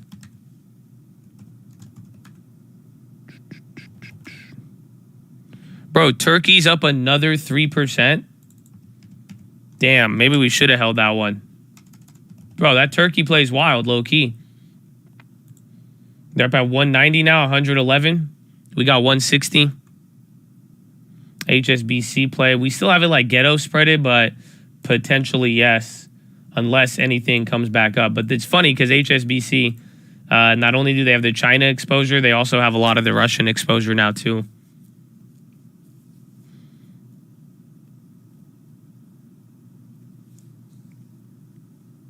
Corn about to go sub. I thought you were talking real corn. And I was like, what? And then you were meant Bitcoin. I was like, oh, okay. You said farm? Is it ETF? Why can't I spell it? Oh my gosh. Farmer Bros? Bro, I've never been there in my life. I've seen it, but I've never been there in my life. I will go get it in the next couple days for you. And we'll see. But I don't know. I've never been there. So I know I'm a weird person, but I can't make a long-term decision on a food place if I've never been there. But if I eat it and it tastes good, I've seen them around for a long time though, but I don't know.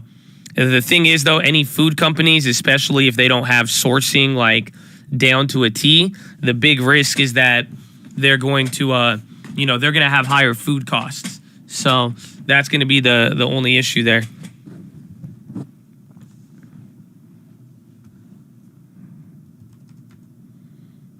Frozen was dope. It was. Are they related to Dutch Bros? I don't think so. I've seen them my whole life. I've seen Farmer Bros everywhere. Like just driving around, but I've never been to them. I'm just never been like, yo, I want Farmer Boys today. That's never happened. Coinbase needs to launch the NFTs already. They're playing around. I don't know why they've waited this long to launch the NFTs. Palo Alto on the high. China avoided. China's in the middle of collapse right now. They didn't avoid it. They just delayed it.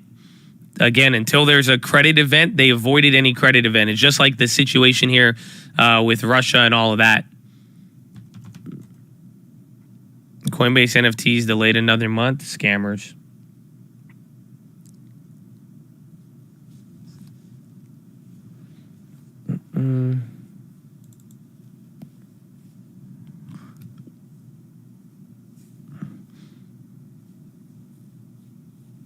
Was just engagement farming the NFT community. I know. I don't know why they didn't get it out yet. I feel like it was months ago we were talking about it. TGT almost green. That's good, especially with Walmart struggling a little bit. Yeah, TGT is looking great.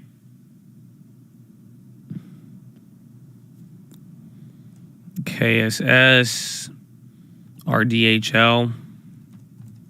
This is another biotech, right? Yeah. A lot of biotech movers right now, honestly.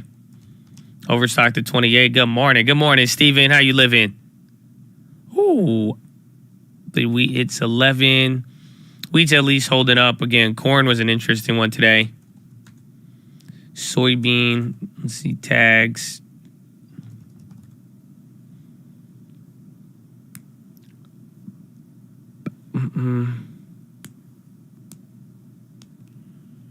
China in the 2006 compared to, I think they're in 07. I think 06 would have been there, was when Evergrande was last year, right? That's like 06, and now it's been a year, and that's just literally how Lehman collapsed too, right? Again, I have a video on this related to it. I made it during there. I said, Evergrande, once there's a real credit event, then you will watch the collapse. But until then, they've been able to delay it. But that's what happened in August and 2007. Lehman Brothers was in hot water in 2007. It wasn't until August 2009 that they had some level, or 2008, that they had some level of bankruptcy that let everything down. Actually, even after their 07, things going down, they've shot up at one point, and people bought the dip on Lehman because of the buybacks and all this other stuff. So it's pretty interesting how it all played out.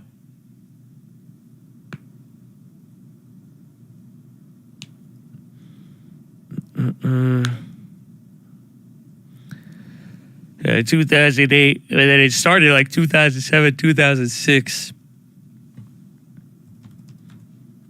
But Evergrande is still there. But that's the thing. Without Evergrande, Evergrande hasn't had a what's it called? They haven't had a credit event. But if you go look at China's real estate over the last couple of months, it's been destroyed. China's real estate is collapsing right now. So it's not really it's not really good there. So that's the thing. But it's not like the real Evergrande collapse hasn't been triggered as of yet. But China's doing very bad right now. There's a reason why they are in lockdown right now, trying to play this little game, because I think their economic data, if they didn't go into lockdown, it would have been miserable, and people would have really been like, yo, okay, that's a problem.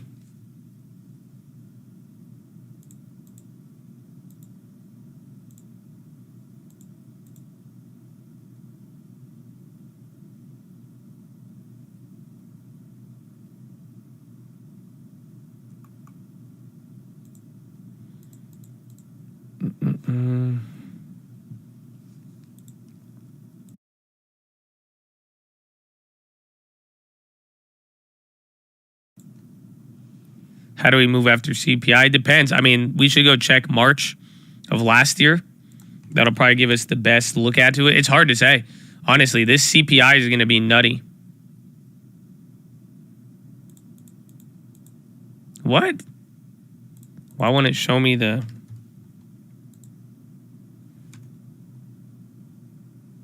So last April, I need last March.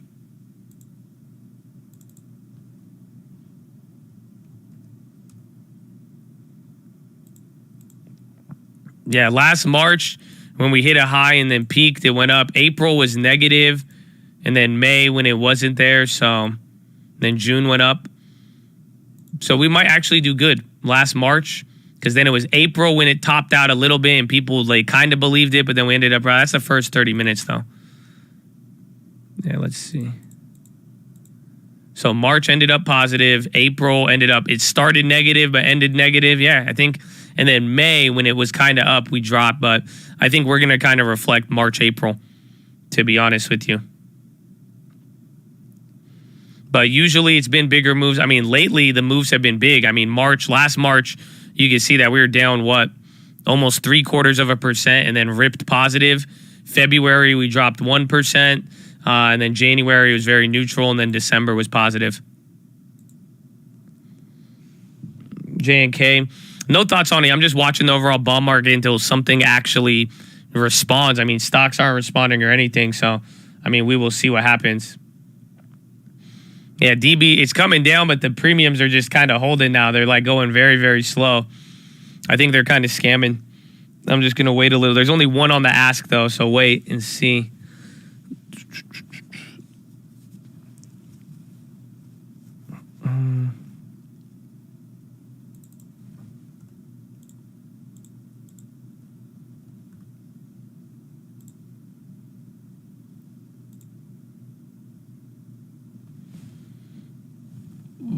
India, they keep close consultation on Ukraine with Biden.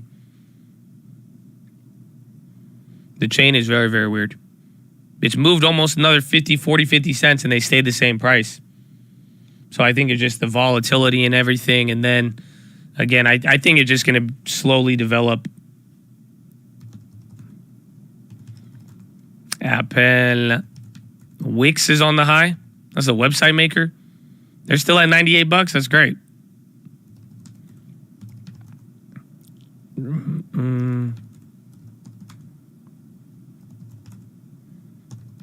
Yeah, it's weird what's positive today. Any correlation with CPI and food prices? Not really. Again, if anything, because remember, they look at the CPI and they will exclude food and energy. And they're going to do that this time around. I mean, just get prepared. After tomorrow, everyone's going to talk about used car prices. Then they're going to talk about the impact of energy. And then they're going to say, and food's been up. So, people are going to try to, pick and choose what they're going to focus on. But as far as like CPI responding like the WASDE report and like those NATO food reports, I think it's going to play out a little different.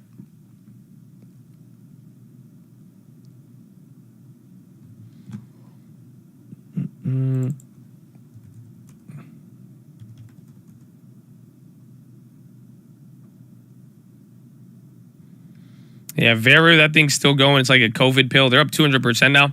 There was Vero and then Hoth, then RDHL. There's like a bunch of little biotech runners. RDHL came down.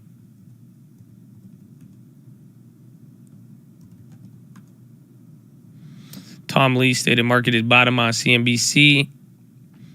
DB still dropping. Yeah, we played this a couple weeks ago. Again, it was a big, 112 million shares at $10 a share, $12 a share. It's pretty big. Now, Microsoft coming down, a little bit of a cheek lay here on this SPY. What time is it? 9:03.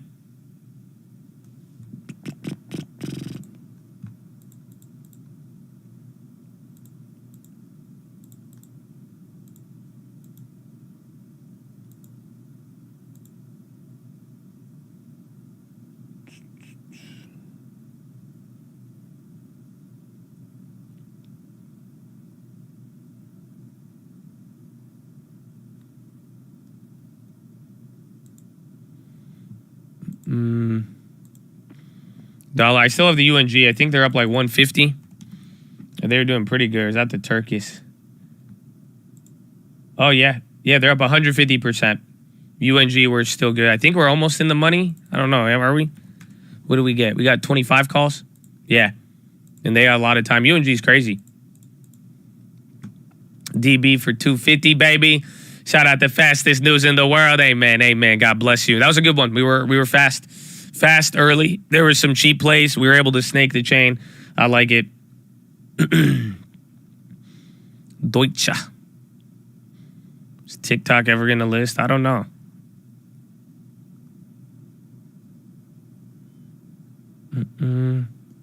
Own world. Yeah, it's just because remember, UNG was in its own. They took turns. So while oil was going crazy, UNG did nothing. When commodities and wheat and corn were going crazy, UNG did nothing. And then now, what do you notice?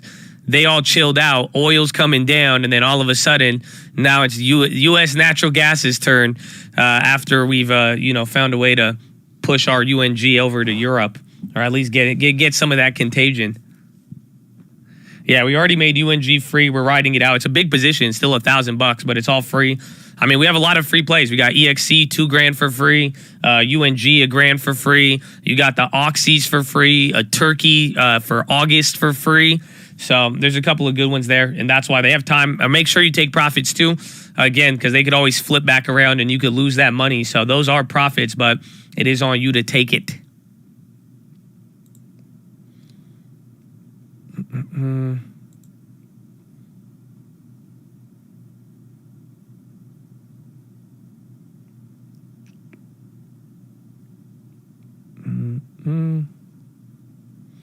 Made it free, but at this level, would you add more? I don't know where they went to, but no, I wouldn't. After day one, I'd wait a while.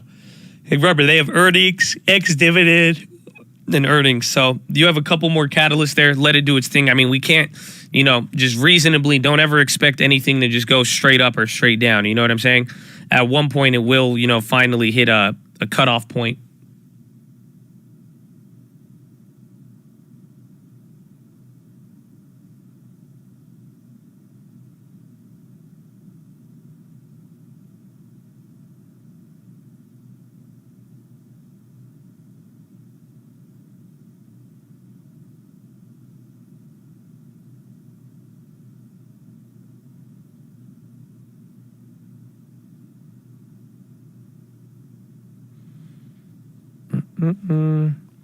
I'm in a coat. Hey, happy holidays. TLT's still at a low.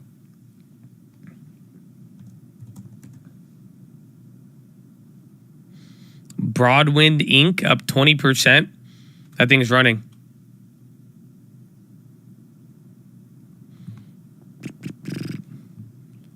UNG still going. Spies at a low. Butterflies are clapped.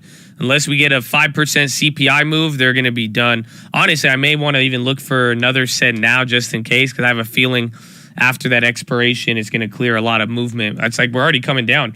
Again, even if we sell off below 440 today, this just isn't good. I mean, I don't know if you guys see it. We're right back at the danger zone now on the S&P. There's a wide point range. I mean, we're definitely not feeling as good as we were 2 weeks ago. Or hopefully you could at least recognize that. TLT, I think is going to come down to like 119, 115.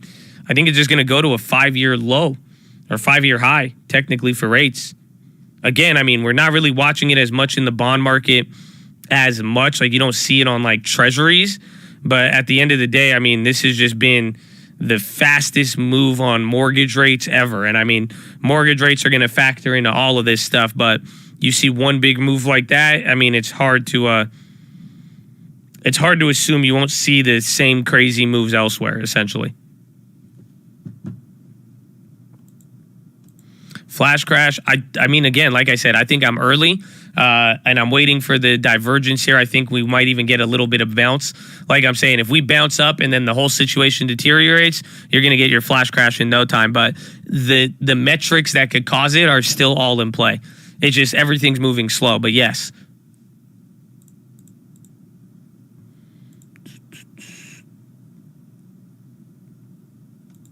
Any event, just a couple of Fed speakers. Charlie Evans comes on in 15 minutes. You might get one more Fed speaker. Biden announcing a new action against gun crime. And I believe that'll be it. And then other economic data. And then throughout the next coming days, we're going to get some more economic data. Again, PPI, ISMs, Europe, Germany, GDP. You're going to get European Central Bank this week. We got a lot, actually. Everything you've been saying would happen has happened, but faster. I'm afraid it might be true for everything else. Well, we'll see.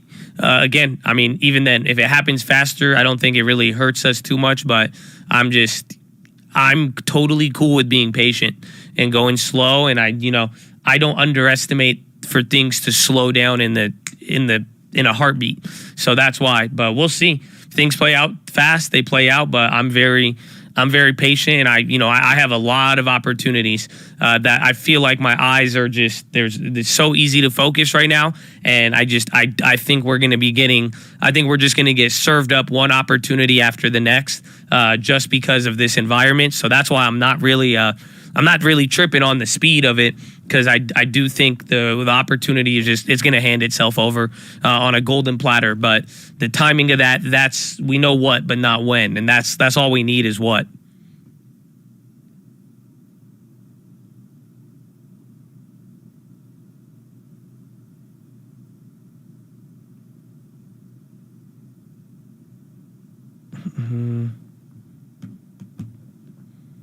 Actual flash crash or what we saw at the beginning of the year. I mean, like, it could be either, I don't know how, because sometimes it depends on the plunge protection team, but either something like the beginning of the year, but more so I was thinking like 3 days drop 10% type vibe, type beat. Like a real flash crash where legitimately in 3 to 5 days, you will watch the divergence close, is what I'm trying to say. That's what I mean by flash crash. You see how they're like hanging up here?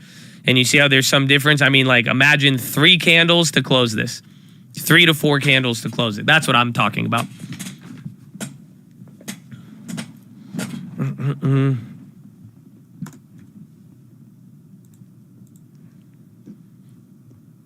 That's scary. Nah, I've lived through it. 2015. You know, it's happened before. It'll even be more frustrating. It's honestly not as good as you think.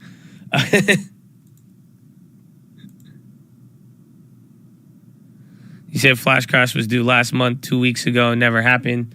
You didn't. I don't think you watched the video on it, but I feel you. Again, that's what I even said in the video, the timing of it. But everything else in that video, every single little factor from a month ago, tell me they all haven't hit. Tell me now, a month ago, nobody talked about Europe, and you saw it again with another run up in oil, commodities, agriculture, every single one. From that video is they're all doing good. And even then, I mean, you even watched like mainstream media pick up on every single play from that video. So we dropped the VGK and EWG plays. We were a couple of months ahead of that, or a couple weeks ahead of it. Pull the trigger after 3. You can, but again, I even said it in that video, I'm expecting it to be slow. I said, I know I'm early. I'm usually early, but I just wanted to put this out there so people could understand, you know, what's really happening and what's primarily important and what I'm looking for. That's it. And again, too, I said it in the video, I'm not doing this stuff to be right or wrong. You know what I'm saying? So, like, if you guys want to highlight what I've hit or missed, that's totally cool. I can't control what you do. But, you know, I'm here to just post my plays. I'm going to post what I think is going to happen. I'm going to post my plays, whether it's right or wrong. I mean, I think I'm budgeting appropriately. Even then, I'm not advocating anybody to go in on 10, 20 grand on a single option trade. But I know I'm going to be wrong on this, but it isn't here to...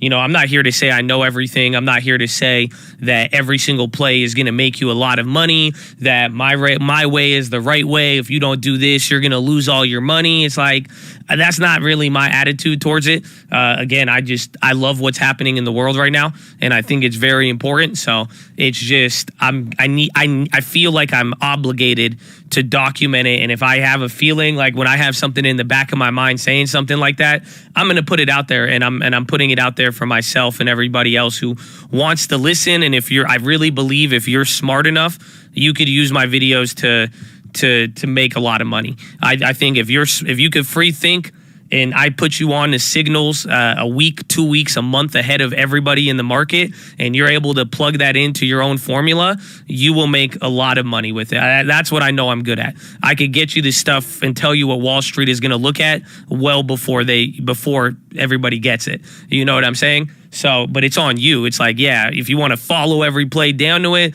there's going to be some winners and losers. Again, I have my money in long term and everything else, and the plays have been good. But again, I'm looking at the bigger part of it. So that's where I hope it is. But please, I hope you guys realize, you know, I love these theories. I would love to go over it, but I'm not trying to say I'm 100% right. I can't be wrong. You're this, you're that. It's like, that's not what I'm doing, you know? So I encourage you to take whatever analysis or ideas as you can, but don't, you know what I'm saying? Don't play me on that and try to make it like that. And don't cause I'm not trying to even fight you and have it like that. So just keep that in mind. Just keep that in mind. But the theories, I like them. I got to keep giving them to you. Again, even the war slowing down, that's controversial. Again, flash crash. I think we're going to see one by the end of this year. I don't think 2022 goes away without a flash crash. Some level of very, very quick drop. Again, we've already seen it. If the beginning of the year starts like this, it's going to end like this. I don't think that's crazy to say, but I could be wrong. And I'm totally okay with that. And I really, my thing is like, I hope you are too. You know what I'm saying? Where really you're good to go, and hopefully you're always going to have the hunger in you to keep thinking and having ideas rather than not. Alcoa, I'm waiting. I wanted that one a lot. I think, did those expire yet? I think it might be good.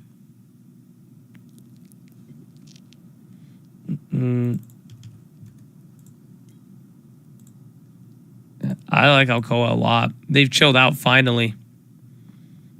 When's their earnings, though? That's the thing.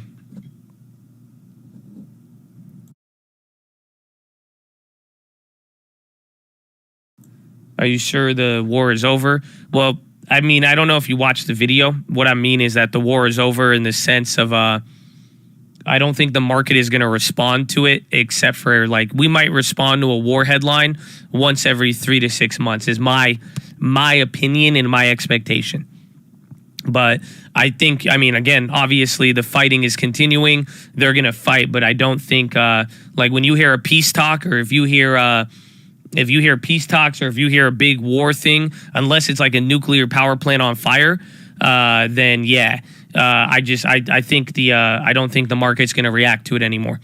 Because I just think it's been there for a while, and then I think I think the war is going to extend for a long amount of time. That's why. And then I think it's going to be it's going to be the thing that of war, commodities and all that.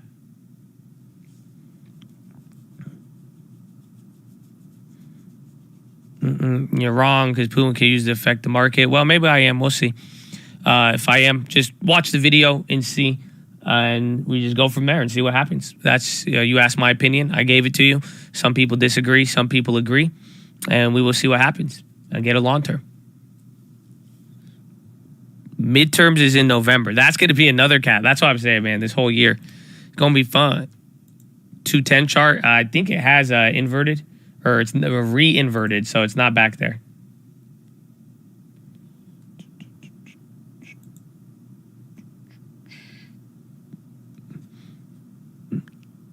Yeah, I like them. I like anything country related. Again, we've hit every country play for the most part, so I like them. But EEM it's just they're going to move slower. But I think once we get confirmation on a lot of stuff, and we'll see if the market's going to respond to bonds, then we'll have an idea. But yeah, 210s is back positive.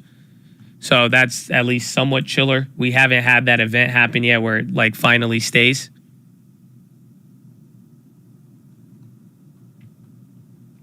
DB new low.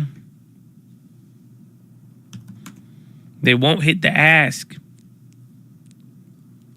What price would you? Anything below where we're at. Anything below 131.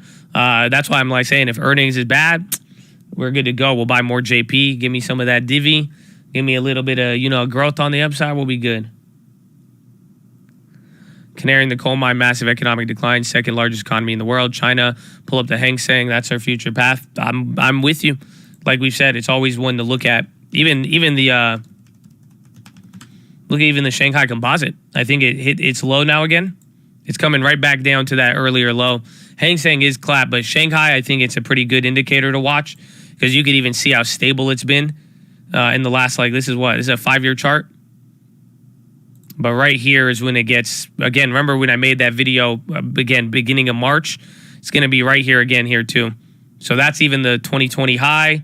And then that correlates with the, where's the 2020 low? This was it right here. So if we get back to that level.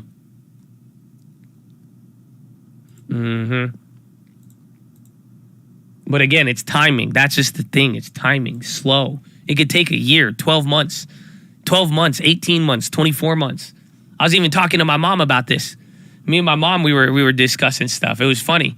It's related to the philo, but it's it's just time, a lot of time.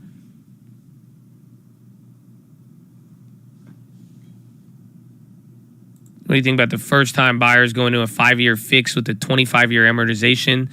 Since all of this will be over in 5 years, we're seeing supply. So like a 5-year arm, pretty much. So adjustable rate or 5 years interest only, and then 25 without interest. Is that what you're saying? But even then, you still are going to have some level of interest. It could be good. I mean, I don't know though. If you step outside of anything traditional, it usually comes with either fees, rates, and all of that, but I'm not a big fan of ARM. I think if you could get it fixed, there's that, but how much more would you really save versus just take the fixed one? And then again, if you get fixed the thing about 5% right now is that if it goes up higher than 5%, you're safe. That means you're going to be happy in the future. But if it goes down, you could always refinance. And then that's where you have the opportunity. So it's fixed, but fixed rate, but it's adjustable after 5 years. So yeah, 5 years fixed, but then it switches. So whatever the terms and service, I mean, if it makes sense, do it, but I don't think it would be my first choice. I like it to just be traditional. I think you could do interest only if you really insist, but that's usually for flips. Otherwise, I would take fixed mortgages. I have not done an adjustable rate mortgage or anything like that ever. The only thing I've done is interest only payments, and that's for house flips. Warren, no. I mean, he bought a larger stake in HP than Elon bought in Twitter. That's what I thought was interesting. SPY slowly edging down. It's pretty slow. What time? It's 9:30. AT&T, you should have got your free shares, the split company.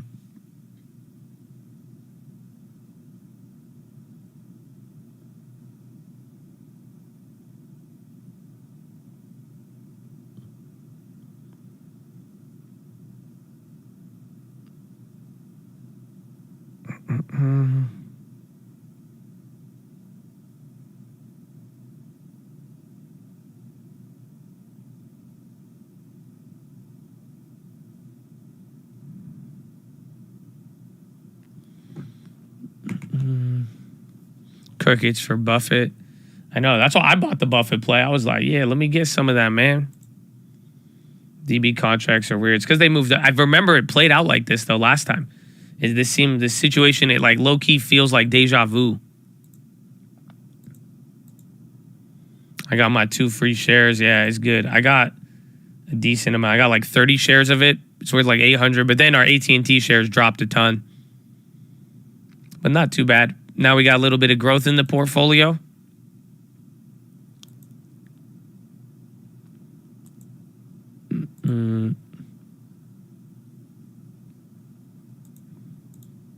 Peru president vetoes bill suspending tax on luxury food items. AT&T reached spin-off levels. I don't know. People are buying it now, but now we'll see. It's going to be a new company, but you'll find the sentiment and attitude out very, very shortly. I'll give it a couple weeks. PG&E settles with 6 NorCal counties over Kincaid and Dixie fires. And then SPY 441.7. Remember, if we start hitting 440, that's it. It's a different ball game at that point.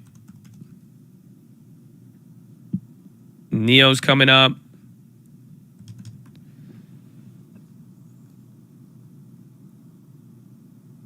What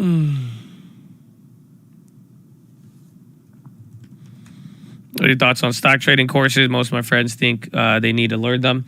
I mean, I think nowadays with YouTube, you could get everything for free. But at the end of the day, it doesn't matter. Not everybody learns a little different. That's why I have the best answer for all of them. No matter if you're learning or not, the learning curve on the long term is very, very low. So whatever you're going to do and however you're going to plan to do it, I would just start a long term right away. And then however you want to learn, whether you buy a course or not. But usually, if you took that course money and just put it into a long term, 2 to 5 years later, you would probably be excited that you started your long term. But just start a long term in the meantime. That's what I would tell them. Let them do whatever they want. And then just long term is where the money's at when it's all said and done.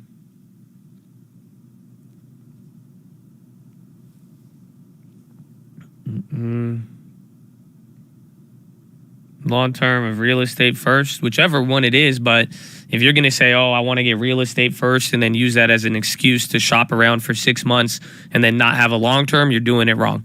So I would start the long term first, get your long term, get that money working every month. And then whenever you find a house, feel free to sell the whole entire long term to get the house. And that's it. But a lot of people, just like watches and other things, people will justify certain things, or you'll be like, oh, I'll get a house first. And then you'll still end up in the same position, spent 6 months to a year looking to get a house, didn't put the money in the long term. You didn't have any growth, no dividend, no nothing. And then, you know what I'm saying? When do we say fuck it and buy the bonds? Very soon. A lot of people, probably like anything above 3%, that's when everyone's going to start being like, yo, their bonds are getting very attractive now. It's actually crazy. It's actually crazy.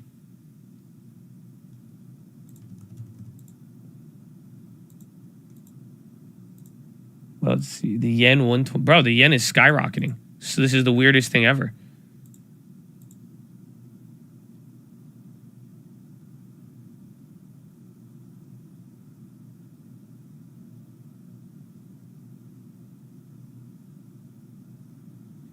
Yeah, yen is scary. Makes sense why the EWGs are going up so much. But Japan's having a lot of problems. Mortgage rates will go lower. Not anytime soon. They're going to hit a point where they chill out, but it's going to be like gas prices. So you remember a couple weeks ago when gas prices first surged above like $6, and then it went to like $6.30, $6.40, and everyone was freaking out. And then you were waiting for next weekend, and you're like, oh my gosh, yeah, SPY's about to butter here. Let's see, it's kind of fighting. But that's how mortgage rates are now. It went gas prices, now it's mortgage rates. Mortgage rates are shooting up. They're going through 5%, like it's $6 a gallon gas, and it's going to stay up there. It's like it'll eventually chill out. It's not going to go to 7%, you know what I'm saying? But it will stay elevated for at least a couple weeks, I'd assume. But granted, how fast we moved up there, maybe they come down just as fast, but, who knows at this point. But point is, I mean, this has been one of the fastest moves in mortgage rates ever in history. Nobody ever alive has seen mortgage rates go from this low to this high in that period. You've never seen mortgage rates shoot up 3%, 4% to 5%, 5 and change in a week or two of time.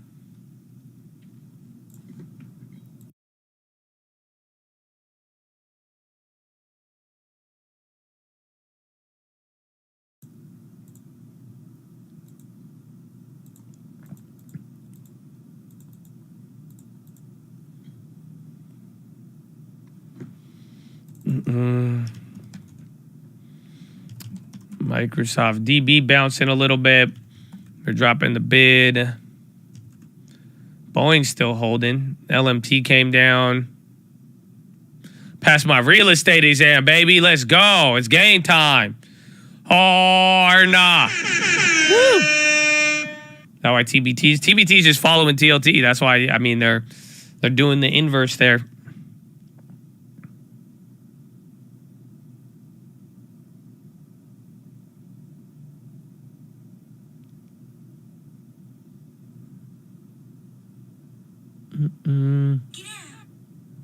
What was that?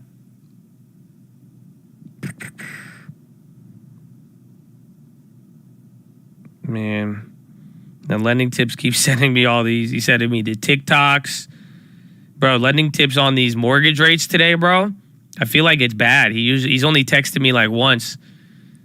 He's sending me everything. We missed the TBT. I was just thinking about that too. I was like, bro, they just expired right before it all started. I'm like, oh. I still have one old TLT put, but those are still kind of clapped from when we bought them because time decay. But eventually, I mean, if this keeps going up, it'll just go crazy. EWG, same thought. I think it's going to move slower, though, with oil coming down. We're going to see. But I'm still into those plays. Still like them.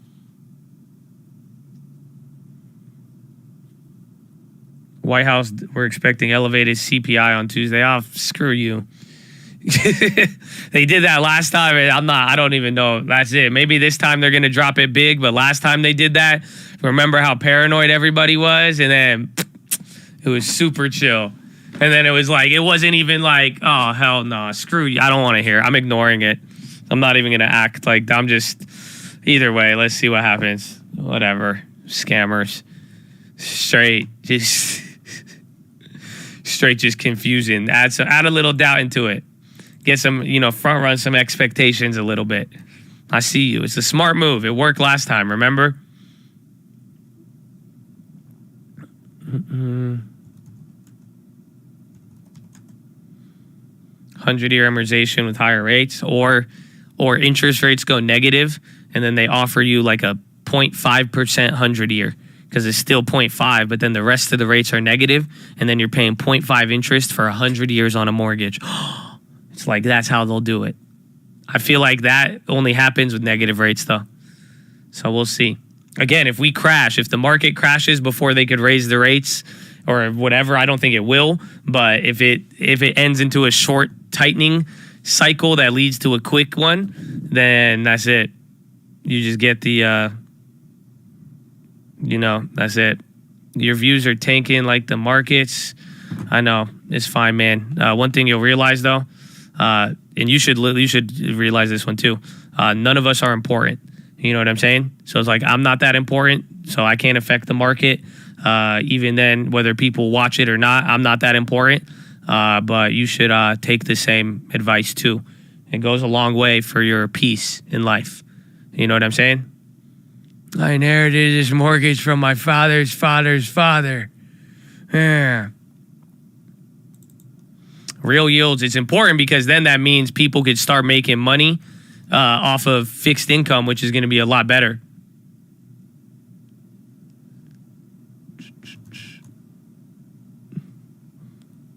I'm still here every day for the last 2 years. Amen. Me too, baby. Amen. And that's what you will realize. We are here on the stock market. We are here every single day, baby. It don't matter how many people click on it. It don't matter how many people hate it, how many people love it. Oh, we still here, baby. God willing and God is good. Hard. Oh, man. You got some people out there still reacting to their environment. You know what I'm saying? They don't feel me. They don't feel me. Live Monday through Friday, 30 minutes before open. What keyboard? Those are the it's the Bloomberg keyboard. It's a overpriced piece of equipment, but it looks cool. I'm here every day. I know who's here. I mean, I don't know who you are, whether you're on there or not, but I know for the people who ride with me every day, that's why I say thank you every day so much. But just understand, I mean, that's what's going to make you good at something or good in the game. That's all it comes down to.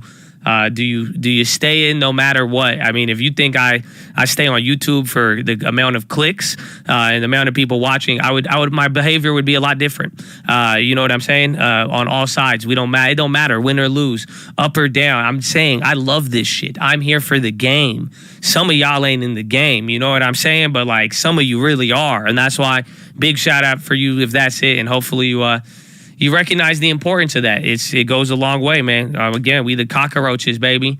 It goes a long way. Micron is up right now. Let's see where AM Dizzle's at.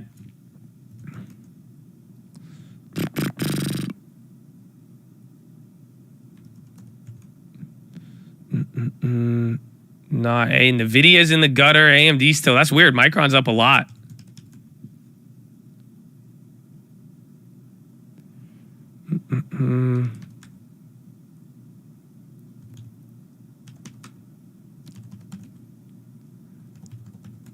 Twitter's still up. Crop survey. Oh, we got another one. U.S. progress condition survey before USDA report. U.S. crop progress and condition are based on a survey as many analysts as Bloomberg. At 4 p.m., the USD is scheduled to release the report for the week ended Sunday. Corn plant seen advanced by 2%. Spring planting seen at 6%. Winter wheat seen unchanged at 30%. Good, excellent. Following tables. Damn. They expect a 30% increase in wheat. So then that's coming out today. Today at 4 p.m., another USDA report. Let's go. We got him on deck, baby. We got him on deck.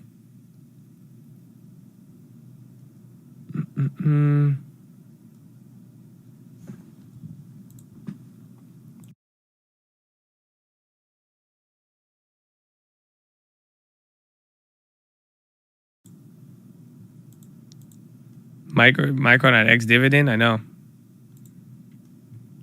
441.70. We're still hanging out at the bottom. Haven't broke through yet.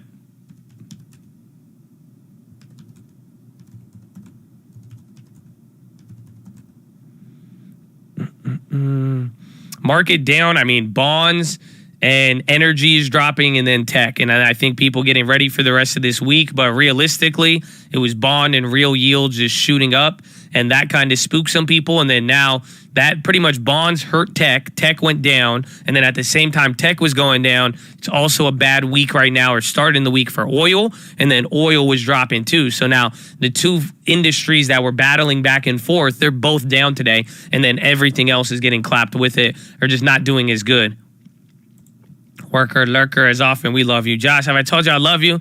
Told you there's no one else above you. You fill my heart with gladness, take away sadness, ease my troubles. That's what you do. Honestly, that just, you know what that reminds me of? Just finger to the sky. There is someone above us, baby. And it's the same feeling. You know what Amen. Amen. I had that talk with my mom too. We were talking. I got a good philo for you today. I'm so excited for today's philo, bro. I'm about to give you such a good philo. You have no idea, man. The philo, I'm so excited for it. I am so excited for it. I am so excited. You have no idea. I'm going to give you an age-old, beautiful-ass story. You're going to love it. It's going to be just, it's good. I should probably start sparking up the pre-workout. Or no, not the pre-workout, the carbo. See, I'm calling it pre-workout. I'm excited.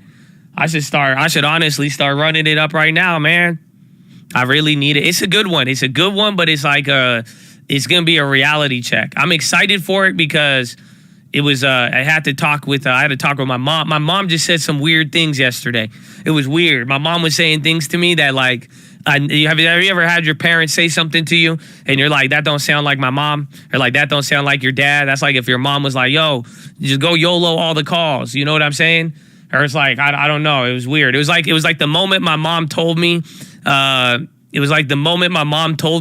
she was happy I didn't become a doctor or a lawyer. And that happened at one point in my life. So like the first like 99% of the time that I made money and I became successful, mom was still mad I wasn't a lawyer or a doctor. And then one day she was like, I'm glad you didn't become a lawyer or a doctor. And I was like, what?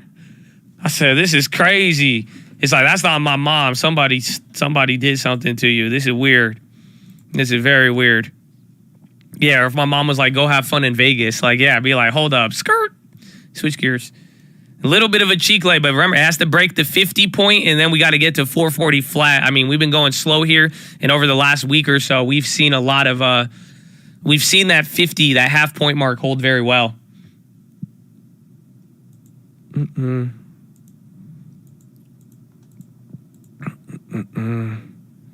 I'm in med school right now. I should have gone the business route. Nah, honestly, bro, you got to realize you got a gift, okay?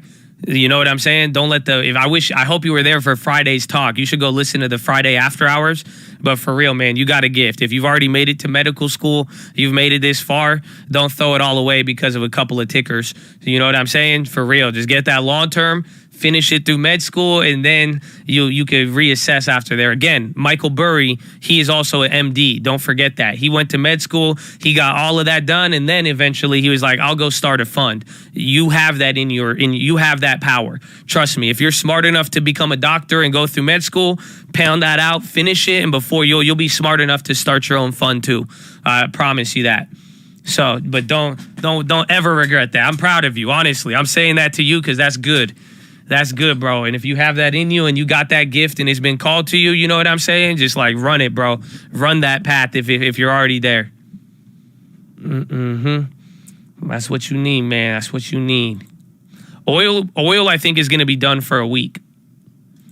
I am still trading the futures. I have a couple of them. I have, just one. We only have corn. 2 corn futures. Appreciate everyday live, of course, baby. Like every day, no matter what. No matter what. And I hope you adopt the same mentality. That's it. Get a long term. I'm not saying you have to be on the stream, but I'm just saying, I mean, if you've seen a behavior out of me, you see me. It don't matter. Again, it don't matter how many people click on the video. It don't matter how many people are happy or sad or what's going on with the market. I hope you could attach this to your life and just always, no matter what. Woo! I hope they feel me. Semiconductors, that's going to be a question for earnings. Kind of like banks. If the semiconductors come in, they get solid earnings. People like it. It's good. We're bouncing off the bottom.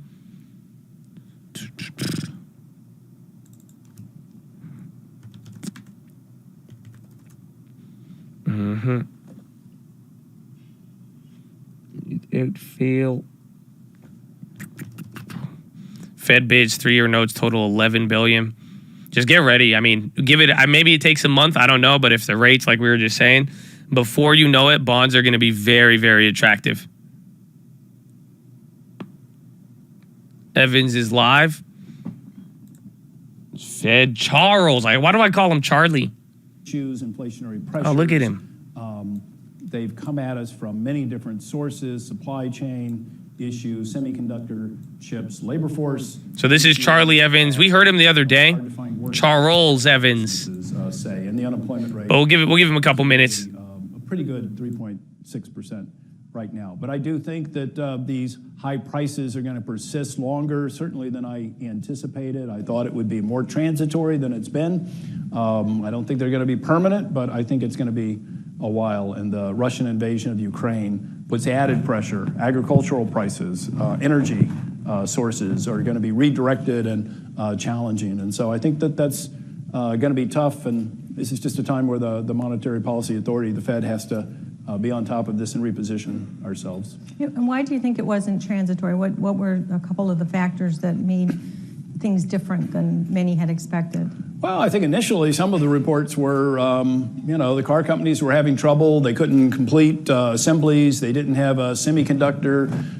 You kind of found out that these chips are in more places than you ever guessed. They were in the, if you want to move your seat a little bit, they were, there as well, not just in, sort of GPS and things like that. I think there was initially reason to believe that, the global COVID pandemic had shut down assembly in Indonesia, Malaysia, Vietnam, and there's sort of a two-part assembly for this. And so the chips themselves made maybe in Taiwan, then shipped to Malaysia. It took a little bit longer. Maybe that would work its way out more quickly. It turned out to be much more challenging.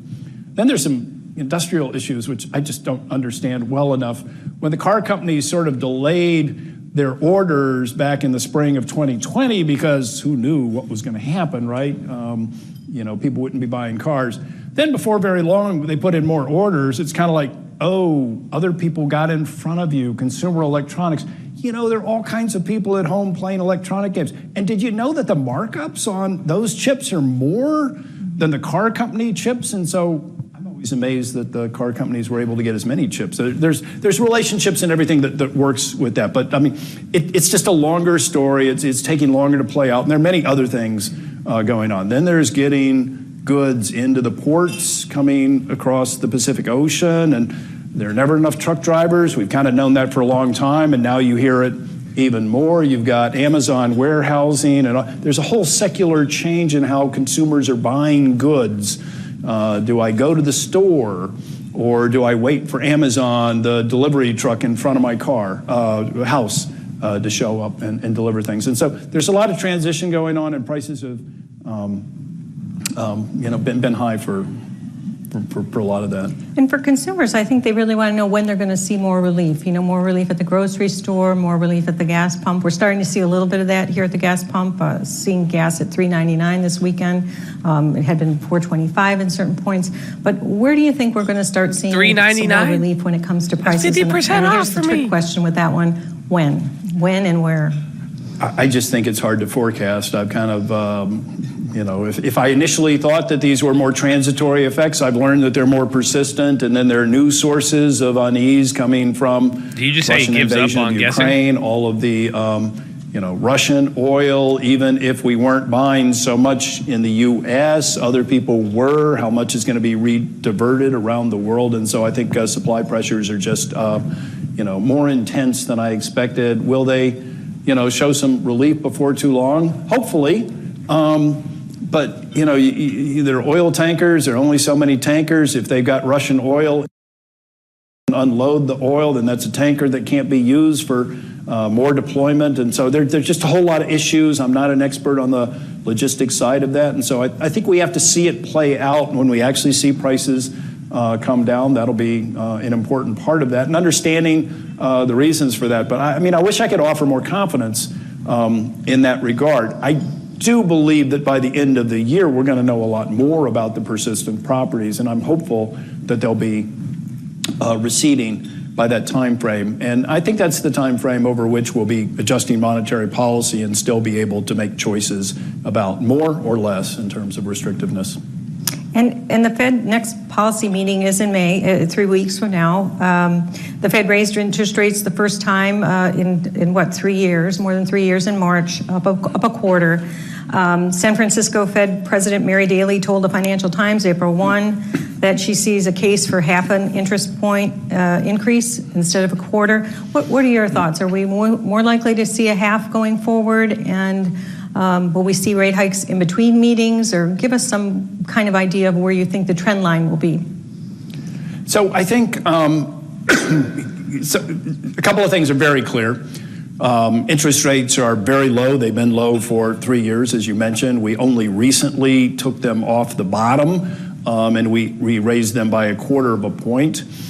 We need to position monetary policy much closer to neutral, some neutral setting relative to where we are. We don't need, as one of my colleagues has said, we don't need an emergency setting of monetary policy anymore. The economy's doing well. The labor market is at 3.6% unemployment. Growth should be good. We might see 1/4 of not so great growth in the first quarter, but that's partly the Omicron and some other inventory issues and things like that. But there's still a tremendous amount of momentum. So I think the economy should do well, and a neutral setting of monetary policy will continue to be consistent with growth and a vibrant labor market. I would say a neutral setting for monetary policy is somewhere in the 2.25% to 2.5% range.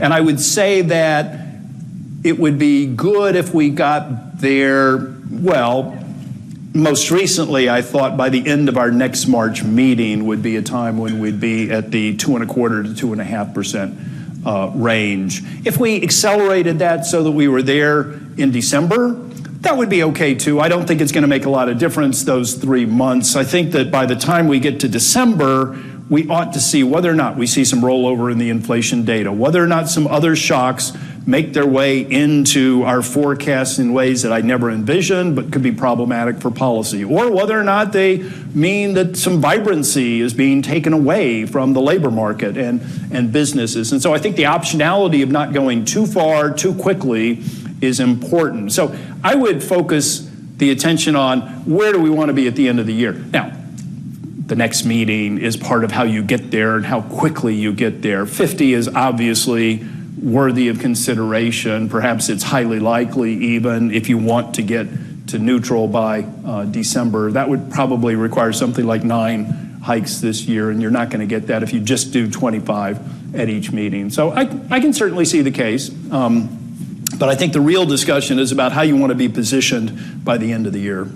Is there a danger of going too high? I mean, when you start raising rates, what's the trade-off? Yeah, SPY coming down a little bit. Just wait till it breaks 441 flat. See if it butters here. But we're coming down. I was just looking at the boats. That's crazy. How does the employment rate go when you talk about that many rate hikes in, 6 months or 9 months, whatever?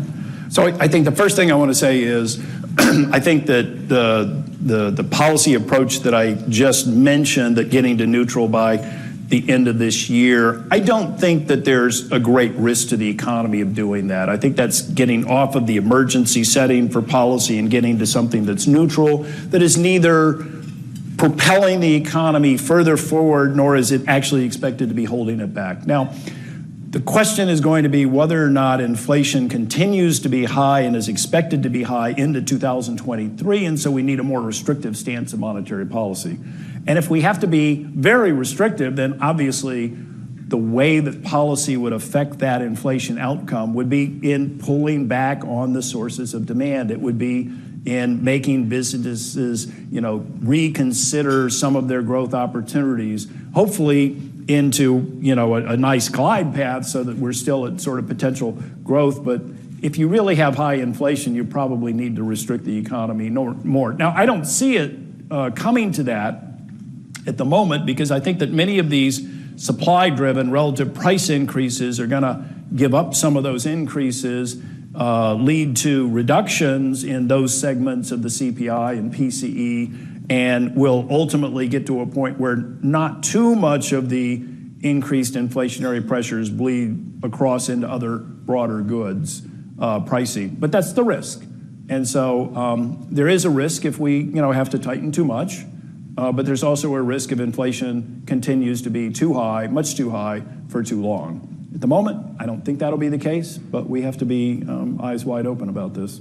And sitting here in Detroit, I've got to ask about car loans. I mean, it's a rapid increase in interest rates, makes it more expensive to borrow. The average rate on a 5-year new car loan was about 4.15% a year ago. Estimates are that it could hit about 5% by March.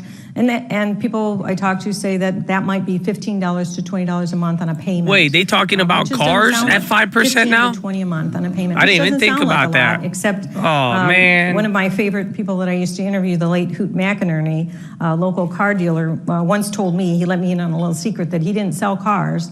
He sold car payments. That's how people make judgments. They make a judgment based on that monthly payment.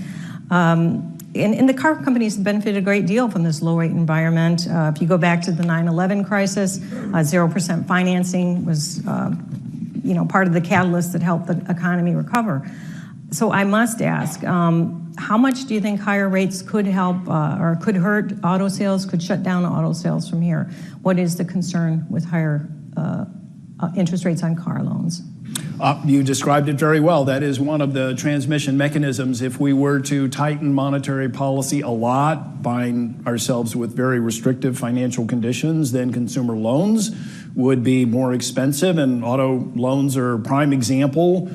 Suspect number one, perhaps even, in terms of what its implications for the economy. I almost feel like I haven't been doing my listening job adequately as I've talked to car experts over the last couple of years, because for the longest time I have also heard sort of, people come in to buy cars and they kind of have this $500 payment a month in mind, and if it's more than that, well, maybe they need less car, or maybe they don't buy a car. Or they need less auto loans, so you get the lengthening of the auto loan to like 84 months, and you kind of go, gosh, that's a lot. But it's the auto loan being sold is a very common type of story. I haven't heard very much of that recently because you can't get cars, right? You can't see them on the lots. You can't, and so when. I'm old enough to remember back in the 80s when so many of the Japanese name plant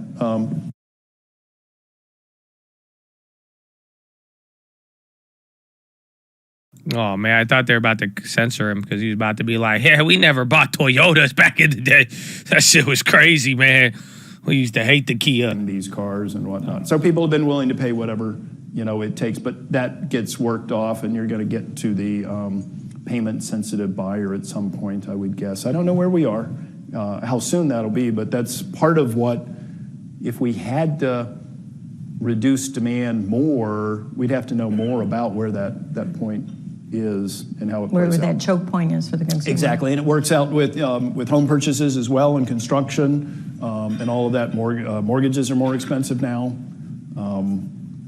And it's all very important. The future interest rate environment becomes important, right? I mean, I can imagine a conversation with somebody about, is this a good time to buy a house? Well, it never seems like a good time to buy a house because prices are always, too high, but you have to actually do this, right? And maybe mortgage rates are too high, but you do have the ability to refinance.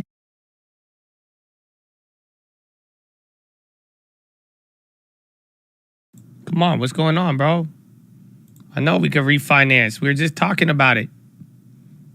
Don't worry, I want to. And you could refinance. I'll cut him off in a second So for many Philo, people do that when and we're their getting a credit bounce. improves, and maybe they've gotten a double-digit rate on some lots. Where do you think? You mentioned the cars not selling above sticker price. One thing that surprised me about this economy is the bubbles. I see them as bubbles. As a consumer and as a journalist, housing prices, car prices, the stock market, virtual currency. I don't see how prices can keep climbing in some of these categories, but what is your view? Where do you see bubbles in certain areas, and were you surprised at all that prices would go up this much, given where we started 2 years ago? I hadn't been paying attention enough to forecast the price increase that we have seen, so I did not forecast that. I have been persuaded by a number of analyses that I've seen, read about, where after the mid-2000s, when there was a lot of home building, where there was clearly a home price bubble and overextension with exotic mortgages and things like that, and that came crashing down, that after that, the housing market really never got back to the construction pace that would have kept up with population growth, household formation. And so, there'd been less and less excess, housing, however you want to describe that. And I think all of a sudden then you get to the COVID world where it's kind of like, oh, I'm going to be working from home and I don't have enough space. Maybe you had a lot of people who, their preferences for more housing. Maybe it was, I never get the age cohort exactly right, millennials or whoever who had been holding off on buying a house. This was a trigger. They were going to pull the trigger at some point and maybe move to the suburbs or buy more home in the cities and other places. And so I think that finally happened. And, home prices went up a lot. They went up around the country, which which is different than the mid-2000s, right, where it was sort of a coastal and sand state kind of phenomenon to a large extent. So I don't think of it so much as a bubble. It is a period of high prices, and it's extremely excruciating if you find yourself, a buyer. It's a seller's market at the moment. But those things kind of tend to turn. They don't necessarily have to be, a truly adverse unwind. It could just be part of the normal cycle. And, I want to go back to 2 years ago. At the start of the pandemic, we had a massive economic shock. And, the Fed stepped in, massive federal efforts, including the stimulus programs and the easy monetary policy. Quick rebound, much quicker than many people even imagined. And even now, we're witnessing pretty good employment, despite those supply chain disruptions and the war, which is sort of amazing in and of itself that we've got this robust hiring. But what is your view about how the economy is doing today, including the Midwest and Michigan? What kind of grade would you give the economy at this point? Well, I think the economy has been doing very well. I think that, the spring of 2020 was just I would give it a philo rating.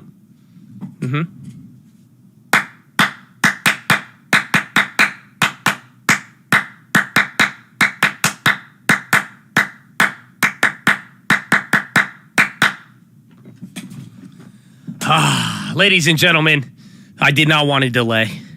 I want to take advantage of the little bounce that we got. It says no, right on the dot, right at 10. Before anything goes crazy again, we got our moves so far. We just went on the bank stocks today. And what else did we grab? We grabbed one more thing. I forgot what it was right now. Oh, Altria. So we got time if things go up here. Again, we know we're focusing on, hopefully already today's all about the bond moves and anything related to tech and energy. But I have such a good one. Today. I have to give you an old story, my friend. We are going to go over a very ancient parable.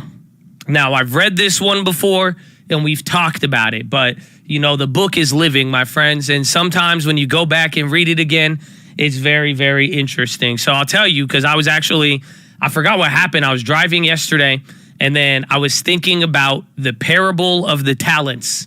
So that's what we're going to cover today. And I forgot what it was that I had like a whole conversation with myself in my head, and I was thinking back about the verse. And I was like, that's a good one. I was like, that one, I don't know. I was like, it's always a classic, right? And then I got home a couple hours later.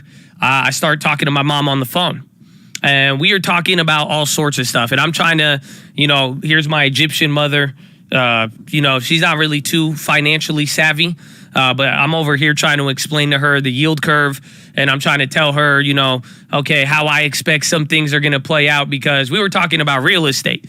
So she was asking me about this house, and I was telling her some of the other stuff I was doing, and I told her, I was like, yeah, I kind of want to, I let her know the plan about being kind of conservative, right? I was saying, I said in the next 12 months, 12 to 18 months, we're going to see. I said, I'm only going for like the easy deals. I'm not doing anything crazy. You know what I'm saying? And it was very weird because all of a sudden my mom's like, nah. She was just like, nah. I was like, wait, what do you mean? She's like, no. She said, no. She said, why would you be conservative and wait? And I was like, what? I said, what is my mom telling me, right? I said, no, Mom. I was like, that's why. I was like, you want to be smart in the next, you got to be a little extra smarter in the next like 12 to 18 months. And then she's like, nah, like this, that, like, and then she literally, it just came out as nah. And then she was like, do you remember the parable of the talents? And I'm like, oh, crap. Because I was just thinking about it.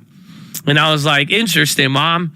And then she said, what do you mean? She's like, I feel like you've already been shown that when you keep working and put something to work, I mean, she said, obviously be wise. But she said, don't pull back. In a very weird way, she said, no. She said, what happened with the man with the talents? The one who hit these, she told me the one who hit it got nothing. And she said, remember, you're not doing anything at the end of the day. It's all in God's control. And I was like, wow. I said, that is a very interesting approach. Yes, she said, don't bury them. So I had to go back in. After that call, I reread it again. And I reread it again. And there's a couple of things that stuck out. So I just want to read it over with you one more time, just so you guys could get this. And I think it brings up just a very valid point about a lot of things, even with this market, even with handling yourself, where to go, how to go about it. And it's not to say don't be cautious, but it is saying don't be so easy to find an excuse to get you to kind of hide it more or less. Again, do not hide the blessing that you've been given so that you could use what you have to keep reproducing, my friends. So let me read this for you, but I'm going to start. It's Matthew 25. But here's the thing that actually stuck out to me. It's what leads into the parable. It's actually the parable of the 10 bridesmaids. And that's what got me. So let me read this to you. Parable of the 10 bridesmaids.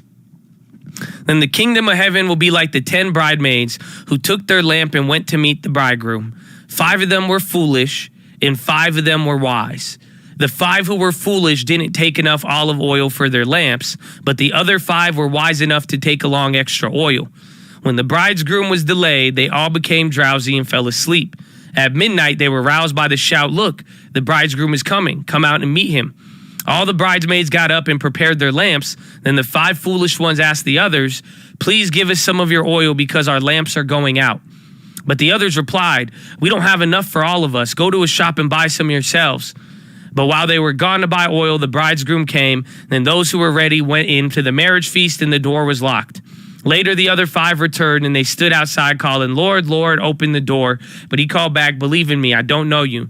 So you too must keep watch, for you don't know the hour or day of my return.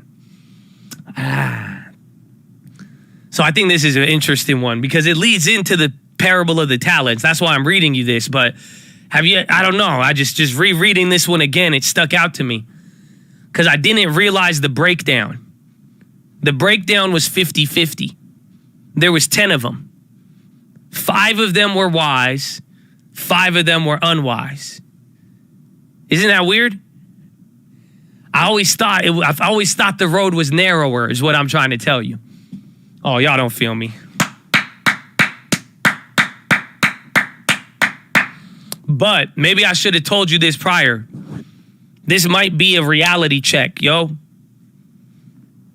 This whole parable, it should wake some of y'all up a little bit.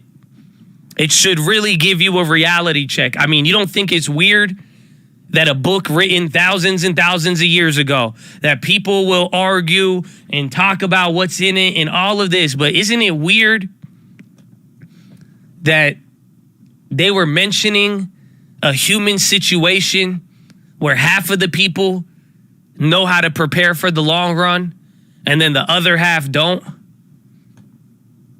I don't know. It was weird. Because again, it leads into the parable of the talents, but first, it's just starting off and saying, hey, half of y'all are going to have what it takes to actually get to the end of the journey. Half of you won't.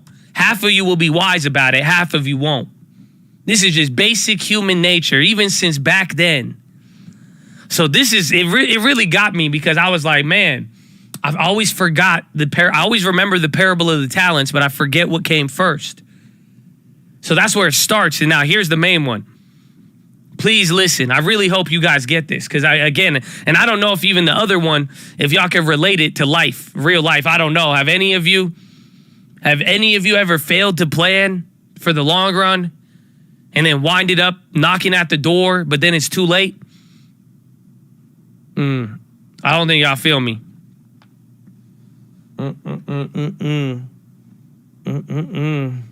So be selfish and take care of yourself and do not share your oil. As much as I want to say amen, that's just not what the book said. Isn't that funny? The book is advising you to be wise and plan ahead, and then it's just showing you how humans are going to treat you. Oh, man.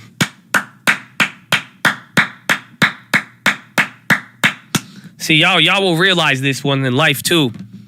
You'll notice you will probably even have a good friend. You will probably have a lot of friends. But if it came down to that situation, do you really expect them to give you their oil? Humans are crazy. But it's telling you how to avoid that situation. Be wise. Prepare for the long term. But man, this one now, this is the parable of the 3 servants. And again, like I already said, some of you have already experienced this knocking at the door. I think we all have. So that's why I think it's funny how before he tells you what to do with the talents, he just reminds you of being wise and thinking about the door. But here it is again. The kingdom of heaven can be illustrated by the story of a man going on a long trip. He called together his servants and entrusted his money to them while he was gone. He gave 5 bags of silver to one, 2 bags of silver to another, and 1 bag of silver to the last, dividing it in proportion to their abilities. He then left on his trip. The servant who received the 5 bags of silver began to invest the money and earn 5 more. The servant with 2 bags of silver also went to work and earned 2 more.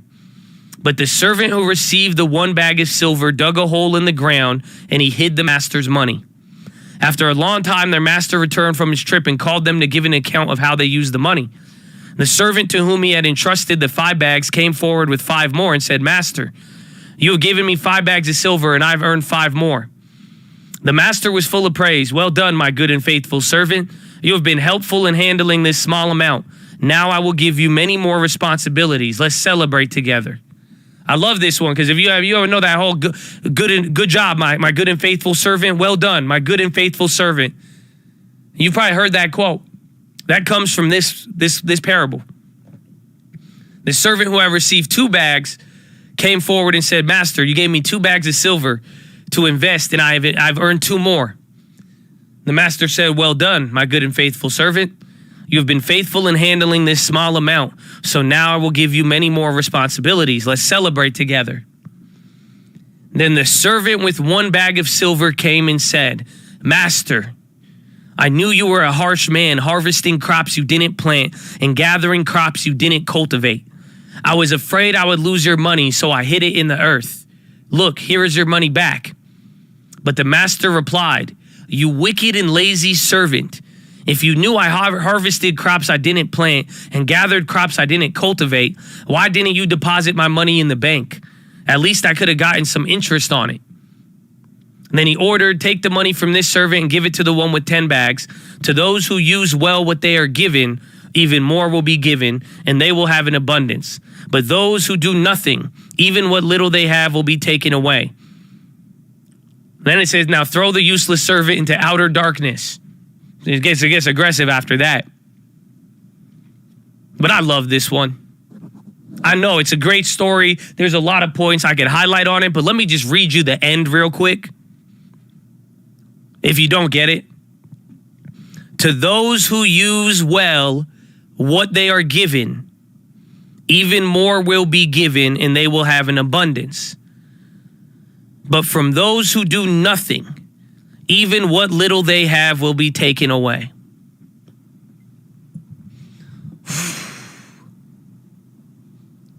So I love this story, and it is great, but I really hope you get the reality check. Like, think about it. Bro, this was thousands of years ago, and this attitude is still the same. Isn't it? I think it's funny that the person with the littlest amount was the one who acted scared, who didn't want to do, and he assumed about the person. He said, oh, you're a harsh man. Oh, you invest this. Oh, this is what these people do. This is what these capitalists do. This is what this guy, hold on. Isn't it funny how it was a mix of both having a little bit and then how he viewed other people, which resulted in him doing nothing with it? But it was funny because, like I said, I had this talk yesterday. And then this is what my mom is saying, where I'm telling her, I was like, baby, I said, I want to be cautious. I want to be cautious. I want to be cautious. And I think what my mom was saying, I don't think she was telling me to gamble, but I think she was just giving me a little reminder saying, hey, make sure you put what you got to work. Don't fall for the trap of doing nothing. Oh. Amen. I love this one. Because Chad, he trusts in you. I trust in you. This don't apply to just me. This applies to everybody. God is a respecter of principle and not people. You see what I'm saying? So for every person, if you identify as people right now, you are here to receive the warning of be careful of doing nothing. That's what it is. It does not matter what it looks like. It doesn't matter how it feels. That's fine. It doesn't mean you got to go all in, but it's very simple. Watch your back and don't be afraid of a human. Don't be afraid of the world. You see what I'm saying? I'm saying watch your back. What you should watch out for is something that is going to try to slip you into doing nothing, to get you to have some level of resources equivalent to your ability, right? Isn't that how it started? Isn't that what he said? How he gives the servants, each of them to their ability, right? So some of you have more, some of you have less. It does not matter. It's very simple what matters. Be careful of doing nothing. So I think it's a very pervasive little guy in the back there that creeps in and tries to get you to do nothing. But this is kind of one, I hope it gives you confidence. I hope it gives you something. But ultimately, I don't want to see anybody in here let their mindset morph into something where you're viewing other people and viewing all these things and being so scared you do nothing. Isn't that wild that even 2,000 years ago, you still have this same dynamic where he said, if you had something, you'll get more. If you have a little bit, you'll have, even if you had a little bit and did nothing, it'll still be taken from you. Man, it's wild. Again, I can read this verse every single month, every single day, and it's wild how much it changes, but even more wild is just how it's so applicable. And how even from the bridesmaids down to here, I feel like all of us could relate to this in our own little way, whether you're thinking about yourself or thinking about somebody else. But I really do hope that you get the point here. It's just saying don't be scared. But more so, what you should really be scared of is doing nothing. So I thought we should start off the week like this. Because I don't know what's going to happen. Like I've said many, many times today. A lot of people don't. But it doesn't change the fact that we should all be ready to work. We should all be ready and taking account constantly of what we have at our disposal and putting it to work wherever we can. It's saying we got to be wise. We got to be smart about it. But you got to be careful of taking your talents and doing nothing with it. Again, it's funny. Back then, they called it talents or silver. But think about what it's saying. Don't do nothing with your talents. So I know each of you has a different ability. We all do in here. But just don't forget that it's all, you are only really expected to make do of what you have. That's how this life works. We all get a set of cards. It's not your job to have the same game as somebody who had more or less cards than you. It is your job to take the cards you've been dealt and play them and do the best of what you can do with those cards. But some of you are sitting with 2 aces and you don't want to bet. And you're still worried. And instead of worrying about putting your talent to work, you're worried about what happens if you lose. Now, again, this is very dangerous because I'm not trying to encourage anybody to just, hit the switch and just start being like, okay, we YOLO in it all, Josh. No. I think you know who I'm talking to. I think all of us have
you